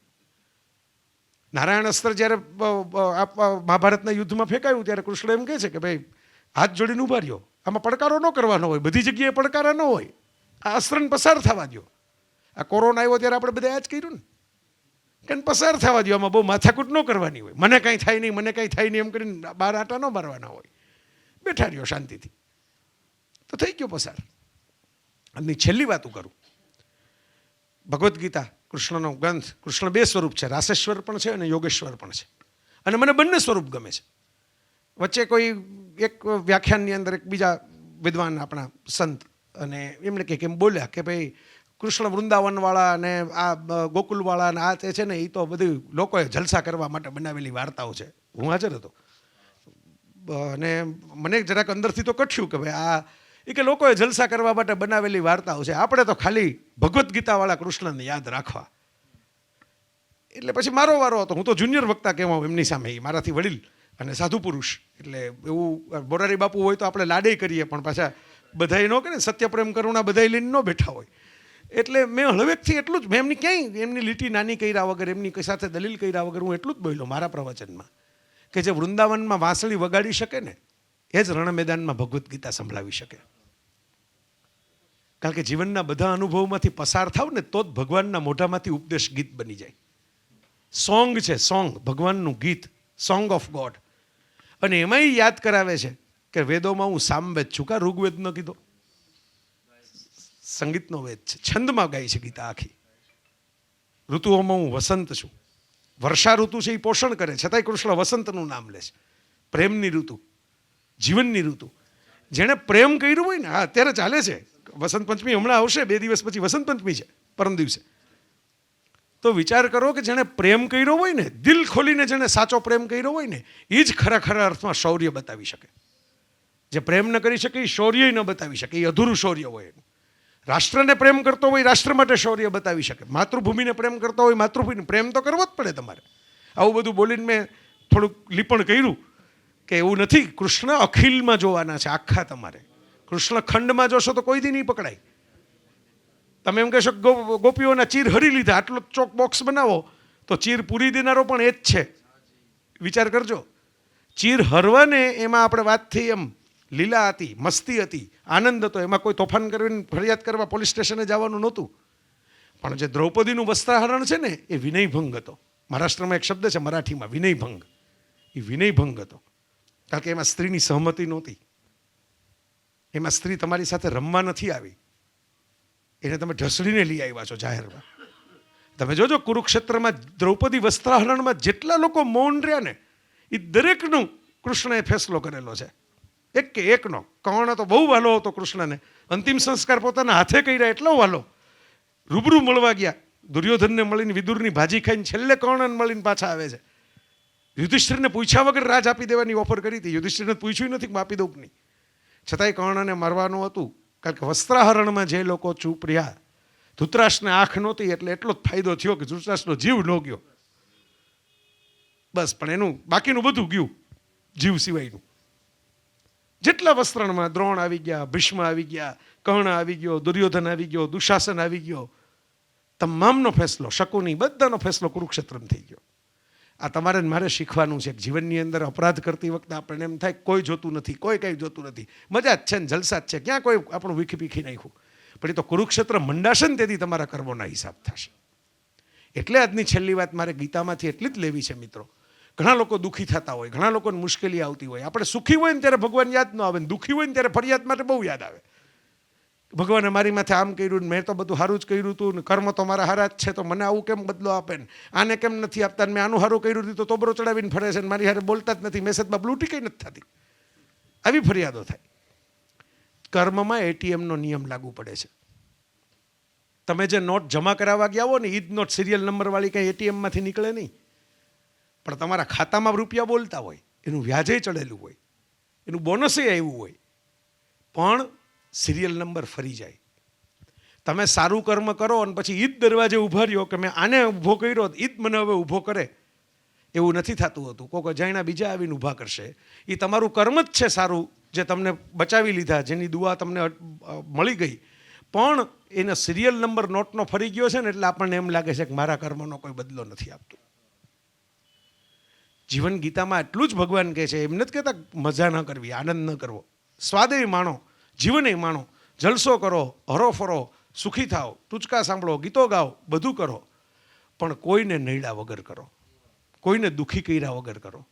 અને કરતી વખતે યાદ રાખો કાં તો ભગવાનની કૃપા છે અને ભગવાનનું હું હથિયાર છું ને એટલે થાય છે, બાકી એની કૃપા ન હોય તો આ જલસા થાય નહીં. કરતા ભાવ ન રાખો, કર્મ ભાવ રાખો. અને પાર્ટી કરો, લગ્નમાં સરસ. મારે તો જીપ્સી જિંદગી જીવવાની આવે, બંજારા જેવી, અલગ અલગ જગ્યાએ. કોકના 7 સ્ટાર હોટલમાં લગ્ન હોય ત્યાં બોલાવે, ત્યાં સરસ આમ પથારીમાં નીંદર ન આવે એટલી પોચી પથારીઓવાળા રૂમો આપે, બરાબર. આમ જલસા કરીએ. આપણે 5 ફોટા પાડીને ફટાફટ બધા મૂકી દઈએ સોશિયલ નેટવર્કમાં. જો આજે તો હું ઉદયપુરના ફલાણા પેલેસમાં છું, આજે તો હું એમ કે ફલાણી જગ્યાએ યુરોપમાં છું, કોકના ખર્ચે, કોકના આમંત્રણે, કોકના પ્રસંગમાં, બરાબર. પણ આપણે વોટ એવો મારીએ કે જેણે આપણે જ ફાઉન્ડેશન કરીને આખે ખચણી લીધું હોય, બરાબર. કારણ કે લાઈકો બધી આવતી, નીચે કોમેન્ટો આવે, આપણે તો એમ જ વટ મારીએ ને. વિમાનમાંથી ઉતરીએ તો ઘણા લોકો વિમાનના ફોટા નથી પાડતા, પોતે એરલાઇનના માલિકો એમ, અને ખરેખર એરલાઇનના માલિકો હોય કોઈથી નથી પાડતા. એ તો તમને ખબર જ ન પડે કે એરલાઇનના માલિક આવીને નીકળી ગયા અહીંથી. એટલે મારા મિત્રો આ થાય એ બે ઘડીની મજા છે. ભગવાન એમ કહે છે કે એવી મજા બે ઘડી કરો ત્યાં લગી કાંઈ વાંધો નથી, એની આસક્તિ ન રાખતા, સ્થિતપ્રજ્ઞ રહેજો. પછી જ્યારે એ પથારીની હોટલનો રૂમ ચેકઆઉટ કરવાનું આવે અને પછી રેલવે સ્ટેશને ઊભો હો તમારી ટ્રેનની રાહ જોઈને, અને ત્યારે બાકડા ઉપર મચ્છર કરડતા હોય ને 2 કૂતરા આંટા મારતા હોય અને વેફરના 6 પડીકા પડ્યા હોય તમારા પગ પાસે, અને તમે એમ કહો કે હમણાં હાથ દી લગી તો કેવો જલસો હતો, અને આ તો નરક જેવી જગ્યા છે, તો ઓલી આસક્તિ થઈ ગઈ તમારી મજાએ. એ ત્યાં પૂરું થઈ ગયું, ચેકઆઉટનો ટાઈમ આવી ગયો, હોટલ પૂરી, યાત્રા પૂરી, વાર્તા પૂરી, પાછા આવી જાવ આ દુનિયામાં જ્યાં હતા ત્યાં. અને બહુ દુઃખ થઈને તમને આવું બધું દ્રશ્યો હમણાં જે વર્ણન કર્યું, વેઇટિંગ રૂમના મચ્છર કરડતા હોય તમને ત્યારે, તો યાદ રાખજો કે ખરેખર તમારે અહીં રોકાવાનું છે. જેમ હોટલ તમારું સરનામું નહોતી, એમ રેલવે સ્ટેશનનો વેઇટિંગ રૂમ કે બાકડોય તમારું સરનામું નથી. કારણ કે તમારે ઇવેન્ચ્યુઅલી તો તમારા ઘરે જવાનું છે. આ પણ જતું રહેશે ને પેલું પણ જતું રહ્યું. બેમાંથી એકેય પરમેનન્ટ નહોતા, કારણ કે બેમાંથી એકેય આપણા નહોતા. ઘર આપણું હતું જ્યાં તમે સૂઈ શકશો, જેવી પથારી હોય એવી. અમારે 1-2 મિત્રો તો ઓશિકા ભેગા લઈને નીકળે પ્રવાસમાં. મને મારા ઓશિકા વગર નીંદર ન આવે, ઘરનું ઓશિકું જોઈએ, ઘરની શાલ જોઈએ. તો મારા મિત્રો, આપણું ઘર પરમાત્મા પાસે છે, એના ચરણોમાં, એના હૃદયમાં છે. એ કાયમી છે, બાકીની આસક્તિ કાયમી નથી. એટલે તમે મજા કરો 5 સ્ટાર હોટલમાં, પણ પરમેનન્ટ છે એમ માનીને ન કરતા. તમે દુઃખી થાવ કદાચ રેલવે સ્ટેશને, તો એ પરમેનન્ટ છે એમ માનીને દુઃખી ન થતા. એ સુખે દુઃખે સમે કૃત્વા લાભા લાભો જયા જયો. એ જે ગમે જગતગુરુ જગદેવ જગદીશને તે તણો ખરખરો ફોગ ગણવો. એ મહેતાજી કહી ગયા કે હશે, હતું આપણું ક્યાં હતું, કોકનું હતું, આપણે તો વચ્ચે એમને મજા કરવા આવી ગયા હતા, મજા કરી નીકળી ગયા. આ અનાસક્તિ જેટલી આપણામાં ડેવલપ થાય ને, બુદ્ધને કોઈએ પૂછેલું કે ભાઈ જીવનનું અંતિમ ઉપદેશ તમારે આપવો હોય તો શું આપો, અંતિમ ઉપદેશ. બુદ્ધ તથાગત તો બહુ વિદ્વાન, ખૂબ બધા ઉપદેશ, ખૂબ પ્રવચનો કર્યા. તથાગતે એક જ વાક્યનો ઉપદેશ આપ્યો છે અંતિમ ઉપદેશમાં, કે જેના વગર તમે ચલાવી જ ન શકો એવી વસ્તુઓને છોડતા જવાની કળા, એનું નામ જીવન. તમને એમ થાય કે હું આ જેકેટ વગર તો નીકળું નહીં કોઈ દી, આ ઘડિયાળ વગર તો મારાથી બહાર ન જવાય. પણ એ ઘડિયાળ ન હોય તોય તમે બહાર જઈ શકો. એનું નામ જીવન. તો જે દિવસે ખરેખર ઠાકરનું તેડું આવશે ને, બરાબર. મેં મારા માતા પિતાને વિદાય લેતા જોયા છે, એટલે હું આમાં તમે કહો કેમ કહો તમને શું અનુભવ છે કે તમે ઠાકરના તેડાને પાછા અનુભવની વાત કરો. અનુભવીઓ કેવા આવે તો આપણે ઉભાઈ ન રહીએ પાછા. હમણાં એક અનુભવી પ્રગટ થાય પાછળથી, ધારો કે ઉભા રહ્યો મને 450 સાલ વર્ષ પહેલાનો અનુભવ છે. હું તમને 2 શબ્દો કહું એટલે આ બધું ખાલી થઈ જાય હમણાં, બરાબર. એટલે મેં જોયું છે કે જે લોકો આવી રીતે પ્રસન્નતાપૂર્વક જીવનમાંથી પસાર થઈ ગયા છે ને, એ લોકોને બહુ બીક નથી લાગતી હોતી, એને બહુ વાંધો નથી આવતો હોતો. તો મારા મિત્રો, મને ખૂબ મજા આવી. તમે બહુ ભાવથી મને યાદ કર્યો આ સભાની અંદર. મને તો એ ગમ્યું કે તમે તપસ્વી છો બધા, કારણ કે સવારના ઉઠાવો, પાછું બધું સાંભળવું હોય, પાછા ફેડા થાયકા, ભીડમાં ગયા, ખાણીપીણી કરી, પાછું પેટમાં જેમ અન્ન વધારે પડે ને, આ તો પાછું વ્રજભૂમિનું ખોરાક બધું. આમ તમે જોઈને તમને એમ જ થાય કે કેલેરી કાઉન્ટર જેવી કોઈ ચીજ હોય જ નહીં. અહીંયા આ કાંઈ આ મેડિકલ સાયન્સ આવતું જ નહીં હોય આ સરહદની અંદર. એમ એવું બધું આમ ઓલું બનારસી મીઠાઈઓ જે કહે ને, ઘીમાં લચપતથી રાન તેન, એટલે એમાં પછી શું છે, મગજ ઉપર લોહીનો પુરવઠો રહે નહીં જાજો, આ જ બધો ભેગા થઈ જાય તમામ પુરવઠો. એની વચ્ચે તમે 1 કલાક લગી મારા જેવા માણસને સાંભળી શક્યા, એ જ બતાવે છે કે તમે કૃષ્ણ કૃપાના અધિકારી છો. જો મને કલાક સાંભળી શકો તો ભજન તો કેવું કરતા હશો તમે. આ તમારી સહનશક્તિને હું દાદ દઉં, બિરદાવી દઉં, વંદન કરું. પણ ખૂબ મજા આવી તમારી સાથે વાતો કરવાની. બધાએ રિસ્પોન્સ પણ સરસ આપ્યો. એટલે મરમી શ્રોતાઓ વચ્ચે હું બેઠો છું, જે વાતનો સૂર પકડી શકે. ઝીણી સિતારી વગાડો તો જેને સંભળાય, ખાલી મોટા ઢોલ જ સંભળાય એવું નહીં. એ પ્રકારનું સરસ સુગ્ન શ્રોતાઓ છે, તો જ ખુલીને આવી 2-5 વાત કરવાની મને મજા આવે અંદરથી. પણ મારા મિત્રો, જીવનની નેગેટિવિટીનો હું તો એટલું શીખો છું. મને મુશ્કેલી પડી એ આદત પાડતા. થાય આપણે અકળાઈ જાય, મુશ્કેલી આવે, અન્યાય થાય ત્યાં કૃષ્ણની જેમ ટંકારો કરવો જોઈએ, પડકારા કરવા જોઈએ. એવું નથી પડકારા હાવ નહીં કરવાના, પણ અન્યાય થાય ત્યાં કરવાના. ઘડીએ ઘડીએ ગમે ને ગુરકિયા કરવાના નહીં, બટકા ભરવાના, બરાબર. આપણે આ સાદું સમજ યાદમાં રાખવાની. સંજોગો બદલાય, સારું, બહુ બદલાય તો વધારે સારું. કૂતરું પાછળ પડે ખબર પડે કે આપણને દોડતા કેવું આવડે છે. ત્યાં લગી તો આપણે આપણી સ્પીડમાં આપી જ ન હોય. તો હું એટલું શીખો છું કે ભગવાને એક વ્યવસ્થા કરી છે આ માનવ શરીરમાં, કે આ જેટલી મીઠાઈઓ દાબીને આપણે જે બધું આજે ખાધું હશે ને, બરાબર, કચોડીને સમોસાને જે દબદબાવ્યું હશે ને, એ બધામાંથી પોષણ મળવાનું હોય છે. એ બધું અત્યારે ચાલુ હશે. એમાંથી ઓક્સિજન લેવાનું, ગ્લુકોઝ લેવાનું, હેમોગ્લોબિન લેવાનું બધું ચાલુ હશે. અને જેટલું ટોક્સિક કચરો હશે, વેસ્ટેજ હશે, એ બધું એક દિવસમાં નીકળી જશે. એ ફ્લશની વ્યવસ્થા કરી છે આખી બોડીમાં. અને જો લાંબુ ટકે તો મુશ્કેલી પડે. ડાયાલિસિસ આપણે કિડની દર્દીને એટલે તો કરવું પડે, કારણ કે ઓલું કિડની કામ કરતી બંધ થઈ ગઈ હોય એટલે ટોક્સિક વેસ્ટ ભેગો થાય શરીરમાં, ફિલ્ટર થાય નહીં, એટલે મશીને ફિલ્ટર કરી દેવું પડે. ભગવાન 48 કલાક મેક્સિમમ 48 કલાકથી વધારે કોઈ કચરો સાચવતા નથી. ઘણા મારી જેવા આજે હોશમાં આવીને ઓલું લગ્નની કંકોત્રીમાં ખાલી જમવાનું જ જોયું હોય. ઘણા લોકો તો એવા હોય કે જમવા જાય ને પછી પાછા એ યાદ કરે, સર્વે કરે કે ક્યાં કયા કાઉન્ટર ઉપર શું શું છે, છોકરાઓને મોકલે, ઓલું આ કયું કાઉન્ટરથી જોતો આવજે, એટલે બાપુજીને રિપોર્ટ આપે, પંજાબી છે એ બાજુ, બરાબર. બધા રિપોર્ટ લઈને પછી આમ પિઝ્ઝા લઈને, ભાખરી લઈને, રોટલો લઈને બધું ખાઈ જાય. મુખવાસ હોય તો આમ પ્રસાદ લેતા હોય ને બધા મુખવાસ એકારે ખાઈ જાય આમ લઈને. અને આટલું બધું ખાઈને પાર્કિંગમાં જઈને પછી કોઈ એમ કે ઢોકળા બહુ સારા હતા. તો કે હે, ઢોકળા કેમ આપણે જોયા નહીં? જેટલું ખાધું હોય એ પચે જ નહીં. કારણ કે એનો વસવસો એ નથી કે કેટલું ખાઈ ગયા, એને વસવસો એ છે કે ઢોકળા દેખાણા નહીં. એટલે ન હોય ઘણા હોટલમાં ઓર્ડર આપીને પછી ત્રાસી આખે બીજાના ટેબલ ઉપર શું આવી જ જોયા કરતા હોય કે આમાં ઢોસો હારો છે ને, આનો પિઝા હારો છે ને, આવો આપણે તો મંગાવ્યો જ નહીં, આનું નામ શું હોય છે ને, બરાબર. પછી ઘણા ઊભા થઈને ઓર્ડર ચેન્જ કરવા જાય. આમાં જ એનું પોતાનું જે આવ્યું હોય ને ઠંડુ થઈ જાય. એટલે મારા મિત્રો, છેલ્લે મેં આ એટલી વાત રાખી કે તમને ઓડકાર એનો આવે અને તમને યાદ રહે કાલ સવાર સુધી. નેગેટિવિટી, ટોક્સિસિટી, ખરાબી શરીર 24 કલાકથી વધારે સાચવતું નથી. 48 કલાક તો બહુ થઈ ગયા. એના પછી તો માંદા પડી જાવ તમે રીતસર. જો ટોક્સિસિટી પેટમાં રહે તો ઉલટી થઈ જાય. આપણે જો ઘણીવાર ઉલટી થઈને આપણે ઊંઘ આવી જાય, રાત થઈ ગઈ કે બહુ વહક થતું હતું, બહુ કંઈક ખરાબ આવી ગયું ખાવાનું. તો મગજમાં શું કામ આખી દુનિયાની નેગેટિવિટીનો કચરો આપણે વર્ષોના વર્ષો સુધી સાચવીએ છીએ? એ 48 કલાકમાં કાઢી નાખો ને. આણે આવું બોલ્યા, આણે આવું કર્યું. હવે એ એનો સ્વભાવનો પરિચય છે ને, આપણો પરિચય તો નથી. એ આવું વર્તન કરે તો 24-48 કલાક લગી રે બરાબર છે, પછી જેમ આ પેટમાંથી નીકળી જાય છે, જેમ પરસેવામાંથી નીકળી જાય છે, જેમ આંસુમાંથી નીકળી જાય છે, એમ હળવેકથી કાઢી નાખતા શીખો. કૃષ્ણ આ શીખવાડે છે. એટલે કૃષ્ણ નિત્ય પ્રસન્ન છે, એટલે કૃષ્ણ નિત્ય ઉત્સવ છે, એટલે કૃષ્ણ ઇઝ અ સેલિબ્રેશન. તમે નેગેટિવિટીને સંઘરી ન રાખો, એને મુક્ત કરજો, એને જવા દો, એને વહેવા દો. તો આ નાનકડી વાત છે, પણ જીવનમાં મોટા કટોકટીમાં કામ લાગે એવી છે. એટલા માટે મેં આપને આ વાત શેર કરી. બહુ મજાના ભૂમિની અંદર આવ્યો, તમે બધાએ બોલાવ્યો, એને કારણે મારે જે મેં કીધું એમ એક દિવસમાં 50 વર્ષ સુધી મેં ન કર્યા એટલા દર્શન મેં કરી લીધા. એ એમ બતાવે છે કે તમારા બધાનો ભાવ બહુ ચોખ્ખો હશે. કારણ કે આ બધા દર્શનો છે ને એ પૈસાથી નથી થતા. હું તમને કહું, બાપુની અયોધ્યાની કથામાં આવ્યો હતો. માનસ ગણિકા બાપુએ કરી હતી 2018ની સાલમાં, જ્યાં બાપુએ સંકલ્પ બોલ્યા હતા કે મને એમ છે કે હવે હું જો અયોધ્યામાં કથા કરું ત્યારે રામજીનું મંદિર, એનો વિડીયો પણ છે, અને હવે બાપુ પાછા કથા કરવાના છે અયોધ્યામાં. હું સ્પેશિયલી ગાડી ભાડે કરીને કાર લઈને, અહીં તો કાર મને આપવામાં આવી, આ તો મેં પોતે કાર બીજે દિવસે હાયર કરી, બાપુની પરમિશન લીધી આગલે દિવસે. બાપુ તો ઉદાર કે તમારે હું કથામાં તમે ફરો બધું જુઓ. મેં કીધું બાપુ કાલે હું સવારે દર્શન કરી આવું, મારે દર્શન બધા કરવા છે. બરાબર? તો બાપુ કે જાઓ વાંધો નહીં, તમે કથાનું તો આપણે કાંઈ ચિંતા નથી, તમે જાઓ.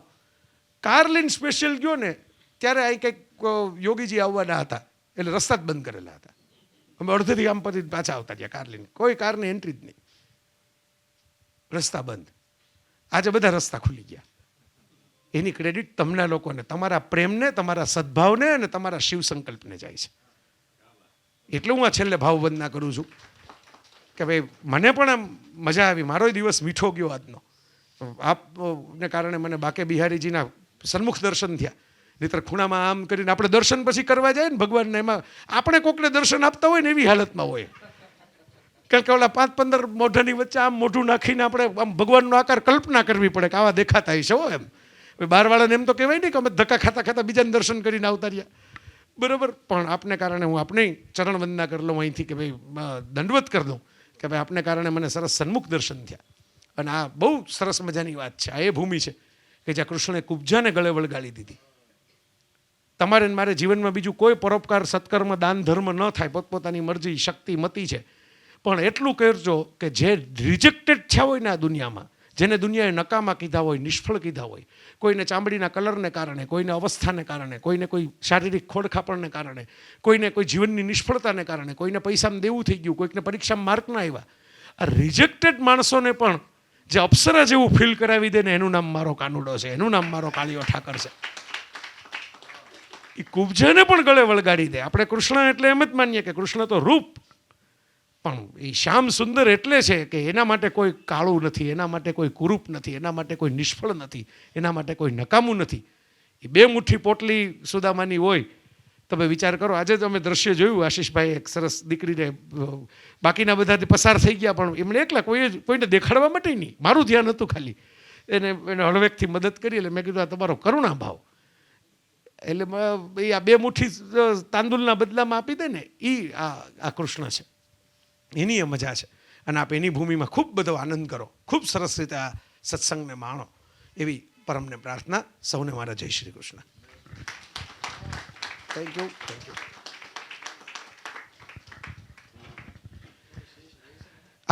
આપને સાંભળવું તો મને આનંદ થશે. આપને તો આ બધા મિત્રો સાંભળવાનો લાભ લઈ શકશે, પણ મારા નસીબમાં તો આ જ છે જે આપની અત્યારની મિનિટો હોય એટલી. ત્વમ ભવ વિશ્વભાવન ત્વમેવ માતા અથ સુરતપતિ પિતા ત્વમ સદ્ગુરુર્ન પરમંચ દેવતમ યસ્યાનુવૃત્ત્યા કૃતિનો બભૂવિમ અહો સનાથ ભવતાસ્મયદ્વયમ ત્રૈવિષ્ઠપાનામપી દૂરદર્શનમ પ્રેમસ્મિત સ્નિગ્ધ નિરીક્ષણાનનમ પશ્ચેમ રૂપમ તવ સર્વસૌભગમ. લગભગ તો કંઈ શેષ રહ્યું નથી. જયભાઈએ કૃષ્ણ ઉપર જે પોતાનું વક્તવ્ય આપ્યું, આપણે ઓળખતા જ હોઈએ, પણ જયભાઈ વસાવડા ગુજરાત નહીં, માત્ર ભારત નહીં, વિશ્વનું એક એવું નામ છે જેને કોઈ પણ વિષય પર બોલવા કહો તો એમણે વિચારવાની જરૂર નથી પડતી. એ જેમ નદી વહેતી હોય ને એમ વહેતા રહી જાય છે. એટલે અને હમણાં મોરારી બાપુએ એમને એક બહુ સુંદર બિરુદ આપ્યું કે એમણે એમના શબ્દમાં કહું, બાપુના શબ્દમાં, કે અમારો જય છે ને, હા એ એમના શબ્દ છે કે અમારો જય છે ને એ 2020 રમી શકે, વન ડે રમી શકે અને ટેસ્ટ પણ રમી શકે. આ મોરારી બાપુના, પૂજ્ય વિશ્વવંદી બાપુના શબ્દ છે. એટલે એમણે કૃષ્ણ પર તો ઘણું બધું કીધું, ઘણું બધું કીધું. મારે વિશેષ તો શું કહેવું, પણ તમને આજે એવો અનુભવ થશે કે આ ઉત્તર દક્ષિણ ભેગા થઈ રહ્યા છે આજે. જી, એમણે જ્યાં છોડ્યું ને ત્યાંથી એક 10 મિનિટ હું આગળ લઈ જાઉં આપને, માત્ર 10 મિનિટ. શ્રીમદ ભાગવત અને અન્યત્ર ભગવાન કૃષ્ણના ચરિત્ર જે સદગ્રંથોમાં છે, મારો અભ્યાસ તો બહુ નાનો હોય પણ જેટલો પણ છે એના આધારે એક વસ્તુ તો કહી શકાય જયભાઈ, કે પ્રત્યેક આસ્થાનો આદર્શ ભગવાન કૃષ્ણ છે. પ્રત્યેક અવસ્થાનો આદર્શ ભગવાન કૃષ્ણ છે અને પ્રત્યેક વ્યવસ્થાનો આદર્શ ભગવાન કૃષ્ણ છે. આસ્થા, જગતમાં જેટલી પણ આસ્થાઓ છે ને, ભલે આપણે કમનસીબે અત્યારે સનાતન ધર્મ ખંડમાં વહેંચાઈ ગયેલો ધર્મ છે, પણ એક ખંડિત થયેલો એટલે કે ખંડમાં વહેંચાયેલો કોઈ પણ સંપ્રદાય પછી જ્યાંથી શરૂ કરવું હોય ને જ્યાં પૂરું કરવું હોય એના મધ્યમાં, એના મૂળમાં અને એના કેન્દ્રમાં એક જ ઈશ્વર છે, એનું નામ છે ભગવાન કૃષ્ણ. તમે વૈષ્ણવ સંપ્રદાય ભગવાન કૃષ્ણ, પુષ્ટિમાર્ગ ભગવાન કૃષ્ણ, નિંબાર્ક પરંપરા ભગવાન કૃષ્ણ, માધવાચાર્યની આખી પરંપરા ભગવાન કૃષ્ણ, એનાથી આગળ લઈ જઈએ તો સ્વામિનારાયણ સંપ્રદાય ભગવાન કૃષ્ણ. હા, ગોપીનાથજીનું ભગવાન સ્વામિનારાયણે જે 6 મંદિર બનાવ્યા એમાંનું પહેલું મંદિર એ ગોપીનાથ, ગોપીજન વલ્લભ. અને શિક્ષાપત્રીનો આરંભ પણ વૃંદાવન શબ્દથી થયો છે. વૃંદાવંતમ વિહારંતમ ભગવાન કૃષ્ણ માટે. એટલે પ્રત્યેક આસ્થાનો આદર્શ ભગવાન કૃષ્ણ. જ્યાં જ્યાં માથું ટેકવાનો રિવાજ છે ને એ ભલે ચરણ ગમે ના હોય, પણ આકાશાત પતિતમ તોયમ યથા ગચ્છતિ સાગરમ સર્વદેવ નમસ્કારમ કેશવમ પ્રતિગચ્છતિ. જાય એ આસ્થા જાય સીધી ભગવાન. નદી પર્વતમાંથી નીકળે અને ભગવાન શંકર, આદિ જગત ગુરુ શંકરાચાર્યના શબ્દમાં કહું તો તોયમ એટલે કે વરસાદ પડે અને નદીને પ્રબળ કરતું જાય. નદી નાની હોય પણ એમાં કેટલા બધા જળાશયો ભળતા જાય, કેટલી બધી ધારાઓ ભળતી જાય ને નદી પ્રબળ થતી જાય, વિશાળ થતી જાય. પણ એણે એક દિવસ સમુદ્ર સુધી પહોંચી જવું પડે. એમ નાનામાં નાના સંતને પ્રણામ કરો કે મોટામાં મોટા ભગવાનને પ્રણામ કરો, એ પ્રણામ એક દિવસ કૃષ્ણ સુધી પહોંચી જાય છે. આકાશાત પતિતમ તોયમ. એટલે પ્રત્યેક આસ્થાનો આદર્શ ભગવાન કૃષ્ણ છે. પ્રત્યેક વ્યવસ્થાનો આદર્શ ભગવાન કૃષ્ણ છે. વ્યવસ્થા એના, જો કે પોતે વ્યવસ્થાના વ્યક્તિ છે પણ નહીં, અવ્યવસ્થિત જ રહ્યા જીવનભર. હું આજે જ કોઈને કહેતો હતો, કોઈની સાથે નિધિવનમાં લગભગ હું ચર્ચા કરતો હતો. અ complete main with a complete main with a complete situation. હા, પરમાત્મા ભગવાન કૃષ્ણની આજુબાજુ જે સિચ્યુએશન જે આવી છે ને, આ તો ભગવાન કૃષ્ણને આપણે માત્ર મટકી ફોડવામાં જોઈ લીધા. ભગવાન કૃષ્ણના ચરિત્રને માત્ર આપણે ગોપીઓ સાથે રાસક ક્રીડા કરવા પૂરતા સીમિત રાખ્યા. બાકી મને શ્રીમદ ભાગવતના એ અમુક શ્લોકો હજી મારા શરીરને ધ્રુજાવી નાખે છે. સુખદેવજીએ જ્યારે પરીક્ષિતને અમુક વાતો કરી છે ત્યારે એક વાત કહેવાની ઈચ્છા થાય કે આ પીડા લેનારો પરમાત્મા પણ છે અને પીડા દેનારો પરમાત્મા પણ છે.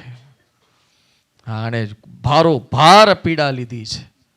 અત્યારે જ જયભાઈ કીધું કે જન્મતા વેત મા બાપનો ખોળો છોડ દેવો અને એ પ્રાચીના પીપળા નીચે જ્યારે જરા નામનો પારાથી બાણ મારે અને એ જમણા પગમાંથી રુધિર વહેતું હોય છતાં એક હાથ ઉદ્ધવના ખભે, એક હાથ સાત્યકીના ખભે અને પોતાના મોટા ભાઈને ગોતવા નીકળે.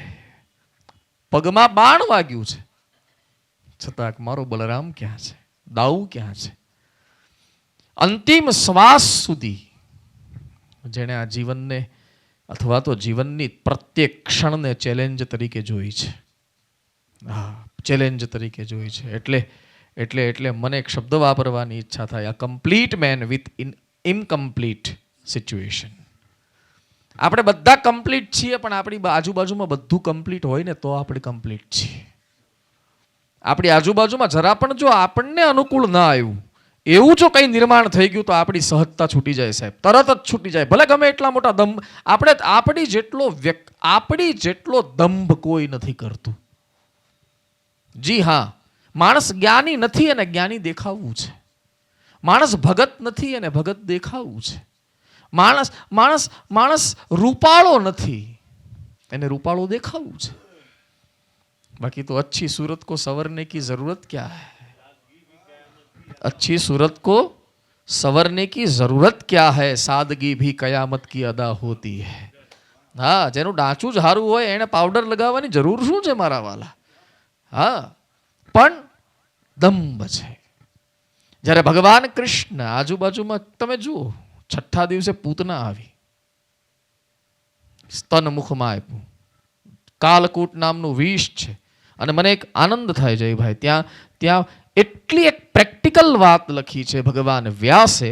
હું હંમેશા હમણાં મેં કહેવાનું શરૂ કર્યું છે મારી કથામાં કે 5000 વર્ષ પહેલા લખાયેલા આ હિમાલયની કંદરામાં બોરની છાલ ખાઈને લખાયેલા આ શ્લોકો પણ એટલા બધા પ્રેક્ટિકલ છે કે 5000 વર્ષ પછી આપણને શું તકલીફ પડી શકે એનું સમાધાન કરે છે. કારણ કે સાહેબ આ શોકમાંથી નીકળેલા શ્લોકો છે, આ આંખના પાણીમાંથી નીકળેલી વાણી છે સાહેબ. આને બીજા બધા પાશ્ચાત્ય જગતમાં, જો હું કોઈ ઓલો નથી, પણ પાશ્ચાત્ય જગતમાં લખાયેલા ગ્રંથો એના નાટક થાય, એના મંચન થાય, એને સ્ટેજ પર પ્લે થાય. જ્યારે આપણા સ્ક્રિપ્ચર્સ એ પ્લે કરવા માટે નથી, એ તો જીવવા માટે છે મારા વાલા. આ શ્લોકો છે આપણા. તાકાત શું છે શ્લોકોની? હા, મને અમુક શ્લોકો ભાગવતમાં જરા વિચલિત કરે ભગવાન કૃષ્ણ માટે. પૂતના મારવા આવી, 6 દિવસના માત્ર પલ્લામાં સૂતેલા પૂતનાએ હાથમાં લીધા, ગોદમાં લીધા, સ્તન મુખમાં આપ્યું, ઝેર પીધું. અને ત્યાં ભગવાન વ્યાસે એક શબ્દ વાપર્યો પૂતનાની બુદ્ધિ માટે, સુપ્તમ બુદ્ધિ રજ્જુધી. સુતેલી બુદ્ધિ વાળી છે, અક્કલ નથી આનામાં.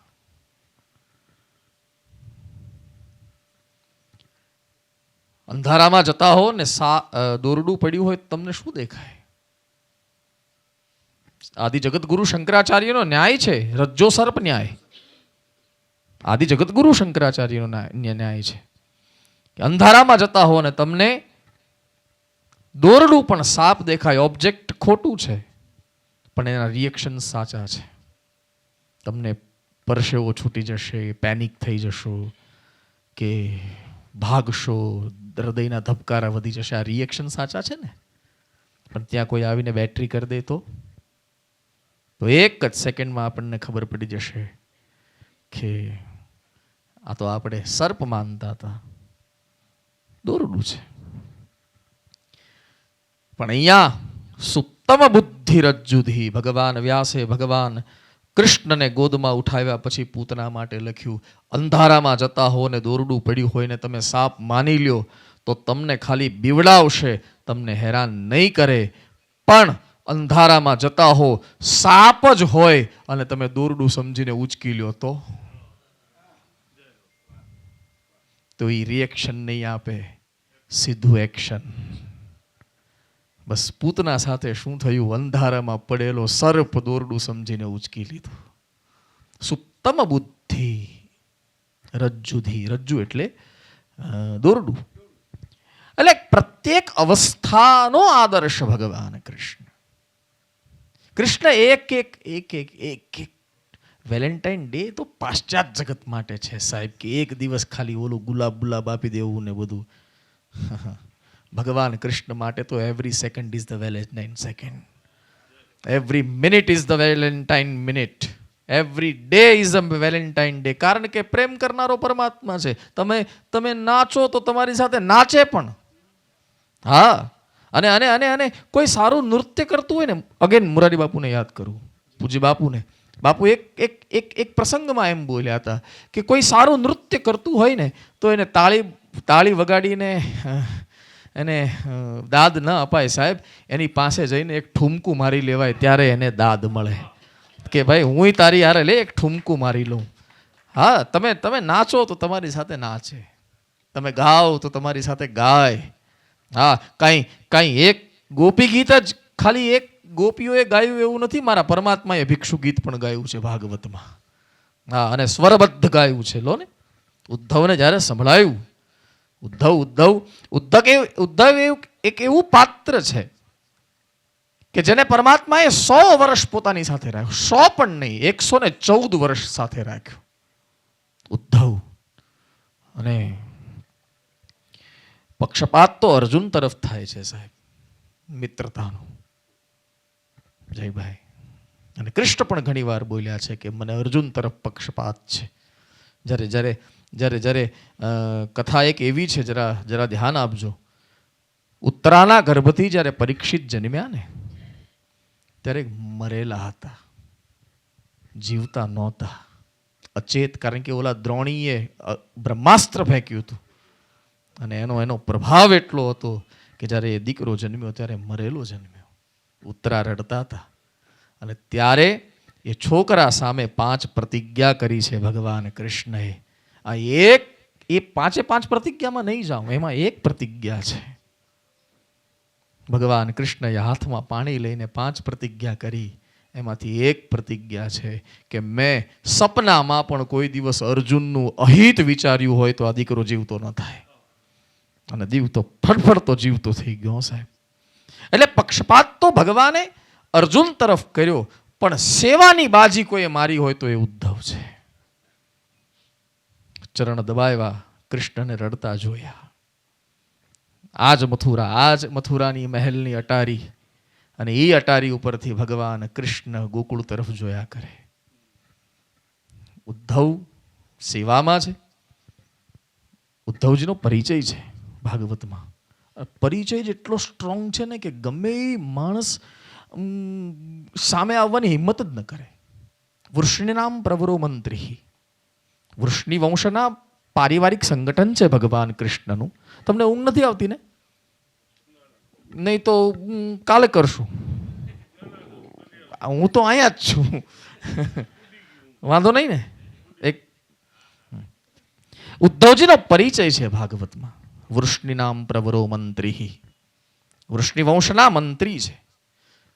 કૃષ્ણસ્ય દૈતત સખા, બીજો પરિચય. હું આને ઇંગ્લિશમાં ડિફાઇન કરું ને તો સીધો શબ્દ આવે ડિસાઇપલ ફ્રેન્ડ, આશ્રિત મિત્ર છે. દૈતત સખા. પણ હવે જે પરિચય ભાગવતમાં લખ્યો એ ધ્રુજાવી નાખે સાહેબ. શિષ્યો બૃહસ્પતેર સાક્ષાત. ગુરુ કોણ છે ઉદ્ધવના?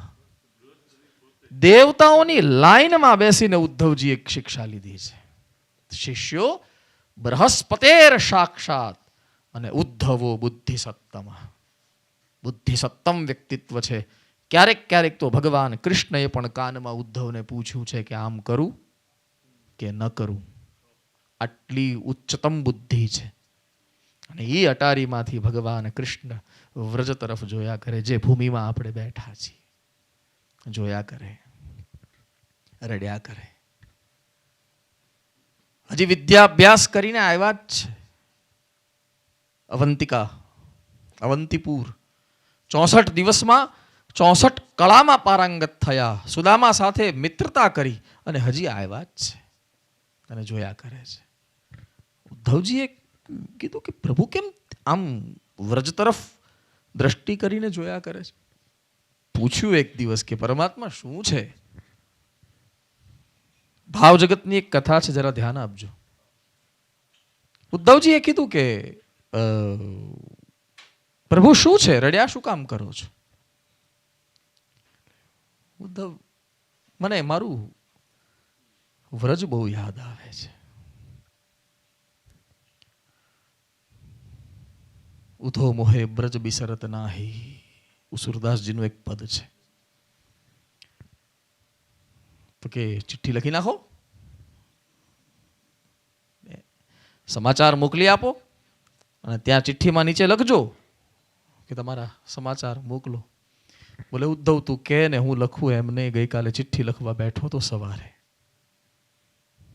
મેં લખ્યું યશોદા, તો આખા પત્રમાં યશોદા યશોદા યશોદા યશોદા, બીજો શબ્દ ન નીકળ્યો મારા. ઉદ્ધવ મેં વિચાર કર્યો બપોર પછી, ભોજન કર્યા પછી, કે જો યશોદાનું નામ લખીશ તો પત્ર નહીં લખી શકું. યશોદાનું નામ લેવાનું ટાળ્યું. મેં લખ્યું રાધા, તો આખા પત્રમાં રાધા રાધા રાધા. ઉદ્ધવ સાંજે નિર્ણય કર્યો કે આ બંનેના નામ લખીશ ને તો પત્ર નહીં લખી શકું. આ બંનેના નામ લખવાના માંડી વાળ્યા તો ઉદ્ધવ મારો પત્ર કોરો રહી ગયો, કઈ લખી જ ન શક્યો. તું એમ કે છો ને કે સમાચાર લેવા જોઈએ, આપવા જોઈએ, જા, તું જા. અરે નહીં પરમાત્મા, તમારી ગવાર ગોપીઓ મારી વ્યાકરણની ભાષા નહીં સમજી શકે. ભગવાન કૃષ્ણે કીધું ઉદ્ધવ તારે વ્રજમાં જઈને પ્રવચન કરવું છે. अब कल का सूत्र सुनिए, फिर से यहाँ दोहरा रहा हूं कि ये प्रवचन का प्रांत नहीं है, ये तो अनुभूति का एरिया है. यहाँ तो अनुभूति होती है. શબ્દની બહુ રમત થઈ જાય મારા વાલા. અને આ વ્રજ તો એક એવી દિવાલ છે બાપુ કે તમારો બોલાયેલો શબ્દ તમને જ પાછો વાગે. અને વાગે, એક ભાઈ માથે લોહી નીકળે અને આમ આમ આમ આમ આમ માથું પકડીને જતો હતો. તો એક સજ્જને પૂછ્યું આ શું થયું, માથામાં શું વાગ્યું? ત્યારે એણે કીધું ભજન વાગ્યું, મને ભજન વાગ્યું. ભજન વાગ્યું એટલે ખુલી ગયું. ભગવાન કૃષ્ણને કીધું કે નહીં જઈ શકું, નહીં સમજી શકે મને, ભલે જા તું. મગજમારી નહીં કરે, આવડી વ્યવહારિક ભાષામાં કહું છું. આપણે કેમ કહી દઈએ તું જા. 2 વાર કીધું, 3 વાર કીધું, પછી ત્રીજી વાર ભગવાન કૃષ્ણ બોલ્યા નહીં. હાથ પકડ્યો ઉદ્ધવનો, મને પોતાના જ રથમાં બેસાડ્યો, પોતાનું પિતાંબર આપ્યું, પહેર. કેમ? બોલે ઓલી તને ઊભી નહીં રાખે, સાબિતીઓ આપવી પડશે તારે કે હું કૃષ્ણનો દૂત છું. હા, સાબિતીઓ આપવી પડશે. અને ત્યાં ભાગવતમાં એક શબ્દ છે, ગ્રહિત્વા પાણી નામ પાણી પ્રપન્નાર્તી હરોહરી.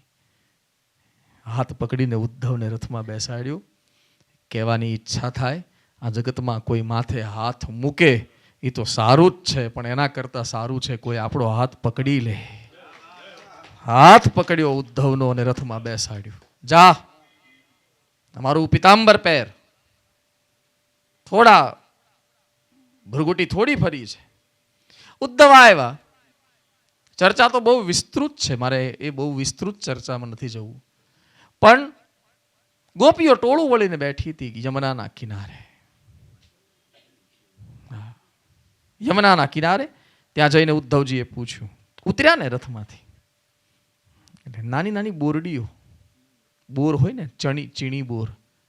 જરા ભાવ સમજજો આ કથાનો. નાની નાની બોરડીઓ. અને ઉદ્ધવજી ગોપીઓ સુધી જવા ગયા ચાલતા ચાલતા પિતાંબર ઈ કાંટામાં ભરાયું બોરના, અને પિતાંબર ફાટ્યું. એટલે જેમ તેમ ચાલતા ચાલતા ગોપીઓ સુધી ગયા. તમે ગોપીઓ છો? બોલે હા, હું કૃષ્ણનો દૂત છું. એક ગોપીએ બીજી ગોપીને કીધું કે લાગે છે પિતાંબર આપણા કેશવનું પહેરીને આવ્યો છે. विचार करो, महबूब की हर चीज महबूब होती है. महबूब की हर चीज महबूब होती है. पीतांबर ने प्रेम करे છે ગોપીઓ. કૃષ્ણને તો પ્રેમ કરે જ છે.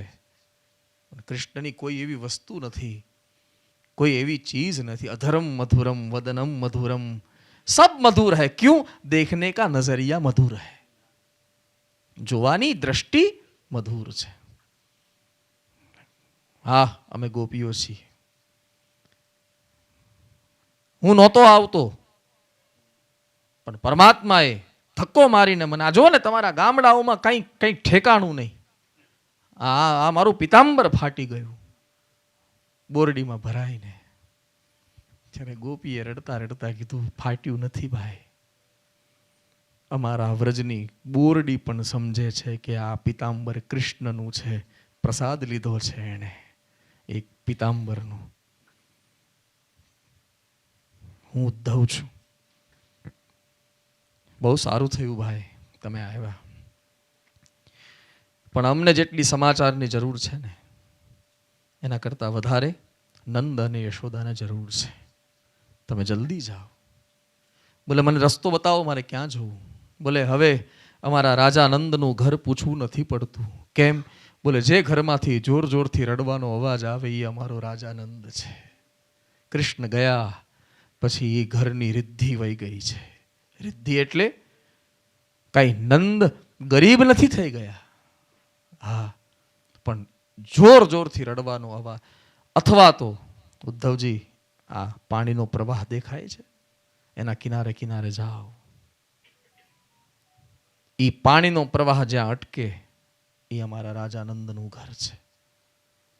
બોલે કયું? આ બોલે આ તમારી બાજુમાં વહે છે જમનાજી છે ને આ અમારા ગોકુળની ગુપ્ત ગંગા છે. ગુપ્ત ગંગા?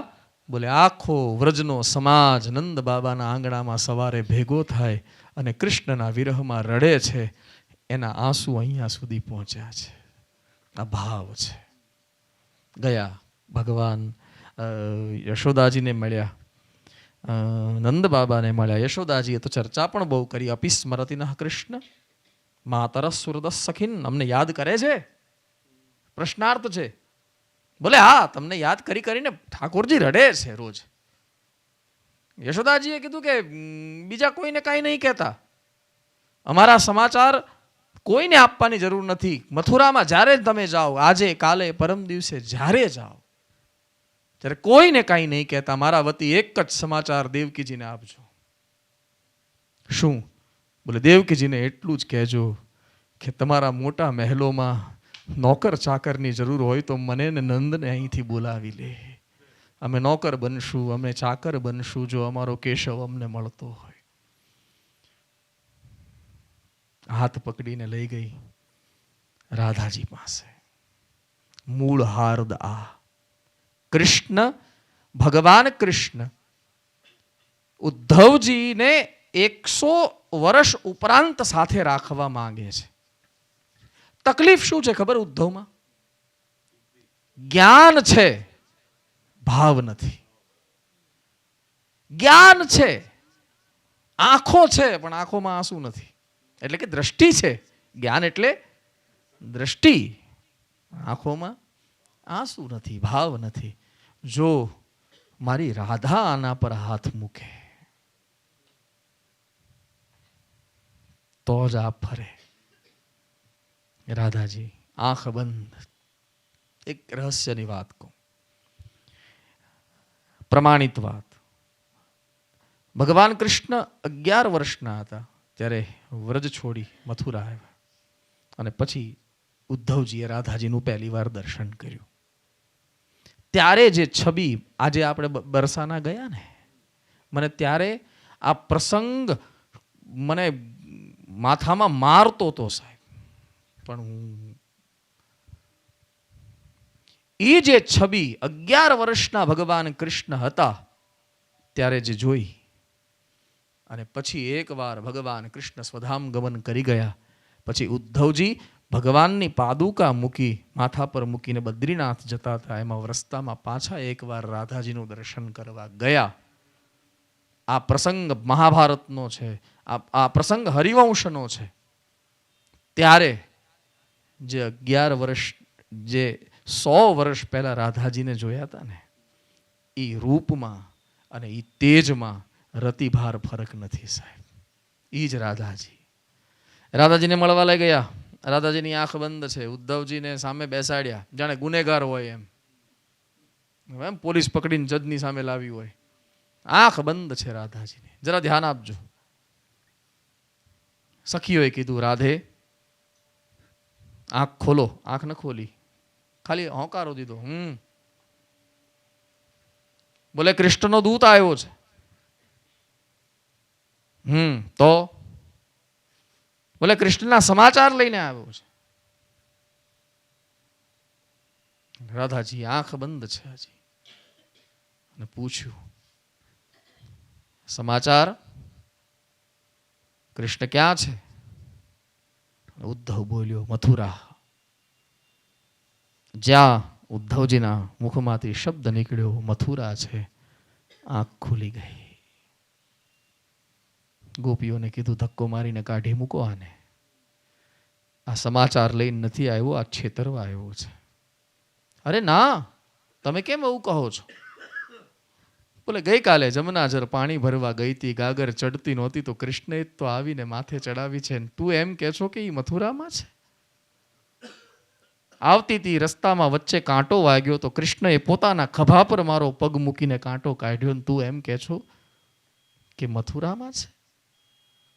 ઉદ્ધવને ભાન થઈ ગયું. ઉદ્ધવ વિચારવા લાગ્યો કે મોટા મોટા વેદો ભણી ભણીને કહેતો હતો કે ઈશ્વર વ્યાપક છે, ઈશ્વર વ્યાપક છે, પણ મને અનુભવ નહોતો. અને આ ગામડાની ગવાર ગોપી એનો અનુભવ કરે છે, ઈશ્વર વ્યાપક છે. વૃંદાવનના એક સંત છે, નામ છે બિંદુજી મહારાજ. બિંદુજી મહારાજ એમણે એક બહુ સુંદર પદ લખ્યું છે. હસકર કહા રાધિકા ને संदेशा खूब लाए हो. हंसकर कहा राधिका ने संदेशा खूब लाए हो, मगर याद रखो योगी तुम प्रेम नगरी में आए हो. मगर याद रखो योगी तुम प्रेम नगरी में आए हो. संभालो प्रेम की पूंजी कहीं हाथों से निकल न जाए. संभालो ज्ञान की पूंजी कहीं हाथों से न निकल जाए. हमारी विरह अग्नि में ये जलकर खाक न हो जाए. अलग हम तुम है तो मिलती है नजर किससे किसी की, और निर्गुण हम तुम है तो खबर करता कौन किससे किसी की. सुनो इस तौर से तुम नहीं समझे. राधाजी कहे छे, बिंदुजी महाराज नु पद छे, तुम नहीं समझे किसी को योग कहते हैं. इसी तौर से हे योगी द्वैत में भी अद्वैत रहते हैं. हाँ, द्वैत में भी अद्वैत रहते. सुना जब प्रेम का अद्वैत. कान में 4 अक्षर पड्या ने साहब, 4 शब्द पड्या. હું તો અક્ષર કહેતો રહું જય ભાઈ. 5000 ફૂટનો ફ્લેટ હોય ને પણ એની ચાવી 1.5 ઇંચની હોય. સીધા ડિરેક્શનમાં ફરી જાય તો 5000 ફૂટના ફ્લેટને ખોલી નાખે, અને જો ઊંધી ફરી તો એ પાછું એક વિચાર માણસના જીવનને ખોલી પણ શકે અને એક વિચાર માણસના જીવનને બંધ પણ કરી શકે. શબ્દો કાને પડ્યા.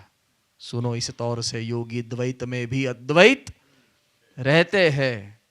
सुना जब प्रेम का अद्वैत. सुना जब प्रेम का अद्वैत. उद्धव की खुल गई आंखें और पड़ी थी ज्ञान मद की धूल, वहां धोली आंखें. પછી ધોઈ લીધી રાધાજીના પ્રેમના પ્રશ્રયથી અથવા તો એ પ્રેમના જળથી. એટલે પ્રત્યેક આસ્થાનો આદર્શ ભગવાન કૃષ્ણ છે. પ્રત્યેક અવસ્થાનો આદર્શ ભગવાન કૃષ્ણ છે અને પ્રત્યેક વ્યવસ્થાનો આદર્શ ભગવાન કૃષ્ણ છે. એ ભૂમિમાં આજે બીજો દિવસ આપણે ગાળ્યો, વાપર્યો સમય. હું એમ નહીં કહું કે આપણે સમય પસાર કર્યો, કે સમયને આપણે શું પસાર કરતા સાહેબ, સમય આપણને પસાર કરી રહ્યો છે.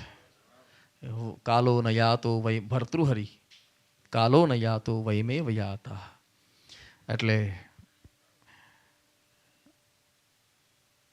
આ હજી તો 3 દિવસ છે ને આપણી પાસે, અને આપણે સદભાગી છીએ સાહેબ કે આ જગતનો ઉચ્ચતમ પ્રેમી, હા ઉચ્ચતમ પ્રેમીઓની ગણના હોય ને, ગણનામ ગુણિનામ ગણનારંભે VIP. તો મેં કીધું ને કે હવે તો ઘણા બધા VIP નીકળવાના છે. અમારા સંસ્કૃતમાં પણ શબ્દ છે ગણનામ ગુણિનામ ગણનારંભે.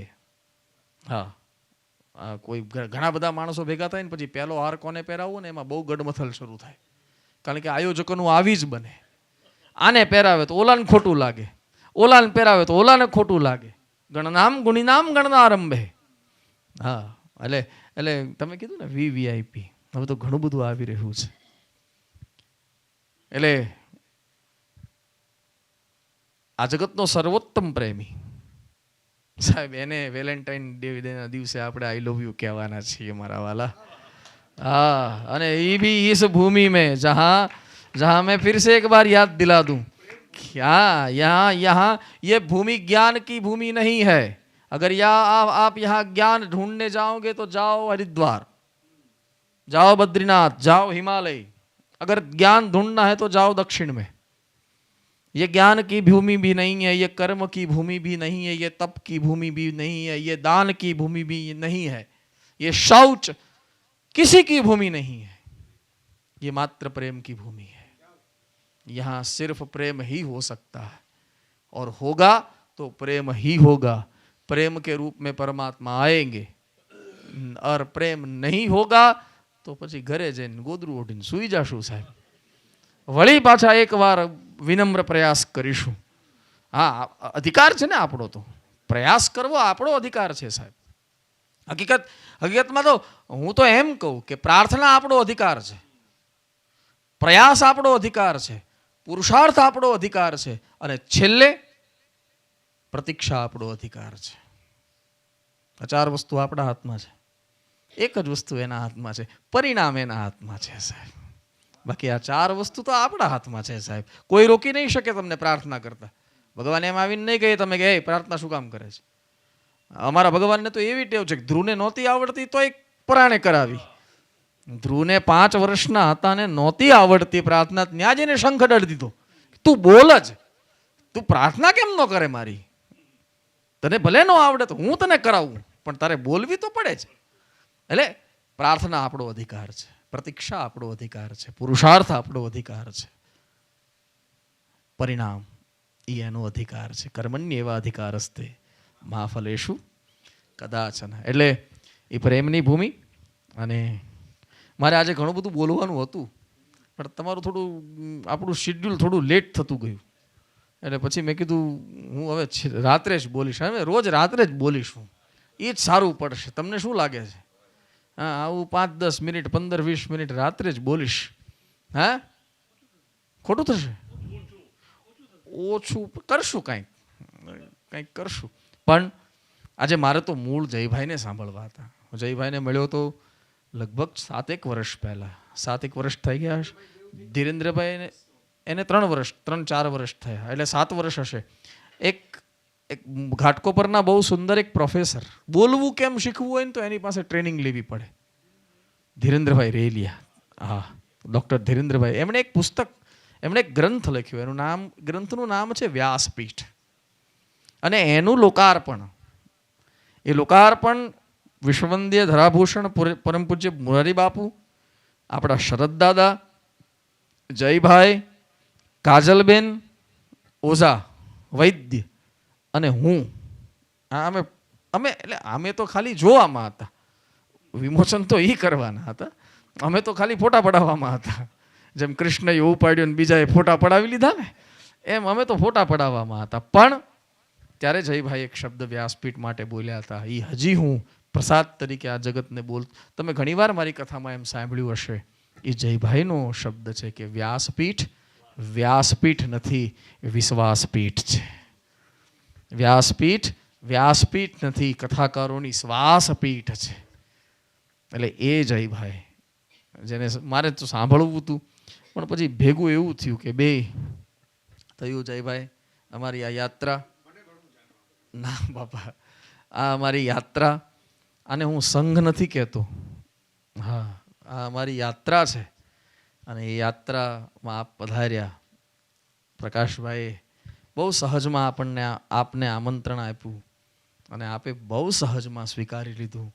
બાકી તારીખ લેવી અઘરી છે, મને ખબર છે. હા, તારીખ લેવી એમની અઘરી છે, પણ એ પ્રકાશભાઈએ મને કીધું કે મારે સંબંધ મિત્રતાનો છે. એટલે એ આવ્યા. આપણને સૌને કૃષ્ણને જોવાનો નજરિયો બદલી નાખે. જોયો કેટલી પ્રેક્ટિકલ વાતો, કેટલી તમે બોલતા હતા ને, મને એક શ્લોક યાદ આવતો હતો. હા, કે તમે રૂકમિણી પ્રેમ કલહની વાત કરી કે ભગવાન રૂકમિણી સાથે પણ કેવું ઝઘડ્યા છે. કાંઈ માપ હોય કે નહીં? કાંઈ પત્નીને આટલી બધી હેરાન કરાય? કેટલું ઝઘડ્યા છે. આજે હું એક કથા બલરામજીની કરતો હતો ગાડીમાં, કે દીકરાને પરણાવવા ગયા અને દાદાને મારી નાખ્યો, રૂકમને મારી નાખ્યો. એટલે એ કથા કરતો હતો. એટલે એ ચરિત્ર એવા વ્યાપક, પરમાત્માની કથા પણ વ્યાપક છે. હા, કૃષ્ણ તો સર્વત્ર છે ને. મને યાદ આવે, ક્યાંથી બચાવું આંખને, જ્યાં ત્યાં તમે દેખાવ છો. ખબર નહીં શાયર કોણ છે. ક્યાંથી બચાવું આંખને, જ્યાં ત્યાં તમે દેખાવ છો. સમજણ નથી પડતી મને મારા, તમે શું થાવ છો. સંતાઈને બેઠા તમે, સિતારના કોઈ તાર પર એક આંગળીનું ટેરવું અડતા તમે શરમાવ છો. ક્યાંથી બચાવું આંખને, જ્યાં ત્યાં તમે દેખા. વ્યાપક પરમાત્માની કથા પણ વ્યાપક છે. એ રજે રજમાં કૃષ્ણ છે. જ્યાં જે ભૂમિના કણે કણમાં કૃષ્ણ છે, રજે રજમાં રાધા છે. એવા પરમાત્મા ભગવાન કૃષ્ણની આજે બીજા દિવસની યાત્રાને અહીંયા સંપન્ન કરીએ. બધી યાત્રા આખી ફર્યા, માનસિક, શારીરિક, બધી જ યાત્રા, બધી જ યાત્રાને અહીંયા વિરામ. એટલે કે આપણી શ્રીમદ ભાગવત આ કથાને ભાઈ એવું નામ આપ્યું, શ્રીમદ ભાગવત કથા યાત્રા. કથા નથી કરવાની, પણ ભાગવતજી સાથે યાત્રા કરવાની. અમે જ્યાં જ્યાં જઈએ છીએ પોથીજી સાથે હોય છે, પોથીજી સાથે હોય છે. અને એ ભાગવતજી સાથે આ યાત્રા થઈ રહી છે. બીજો દિવસ 3, 4 ને 5, 15 તારીખે પાછા વળી સૌ પોતપોતાના ઓશિકા લઈ, જેમ જયભાઈએ કીધું, અને આપણે બધા ઘર ભેગા થશું. અને વળી પાછા પરમાત્મા જ્યારે સંયોગ કરશે ત્યારે પાછા. હજી આ બધું આ પ્રસ્તાવના ઓલી આભાર દર્શન નથી હો, હજી છેલ્લે છે બધું. એ તમે કહેશો કે આ પૂરું થાય છે કે શું? ના ના, પણ જયભાઈનો વ્યક્તિગત અને સામૂહિક રીતે આભાર માનું. ભાઈ તમે અહીંયા પધાર્યા અને અમને બહુ સરળતાથી તમે કૃષ્ણને સમજવામાં સંબળ આપ્યું. વધારે અમે નજીક જઈ શક્યા. એ રીતની આપની વાણી, આપને પ્રણામ. આપ સૌના હૃદયસ્થ પરમાત્માને પ્રણામ. મને ખબર છે હવે જો હું મોડું કરીશ. સુભાષચંદ્ર બોઝ 2 મિનિટ મોડા પડ્યા ગાંધીજીની સભામાં.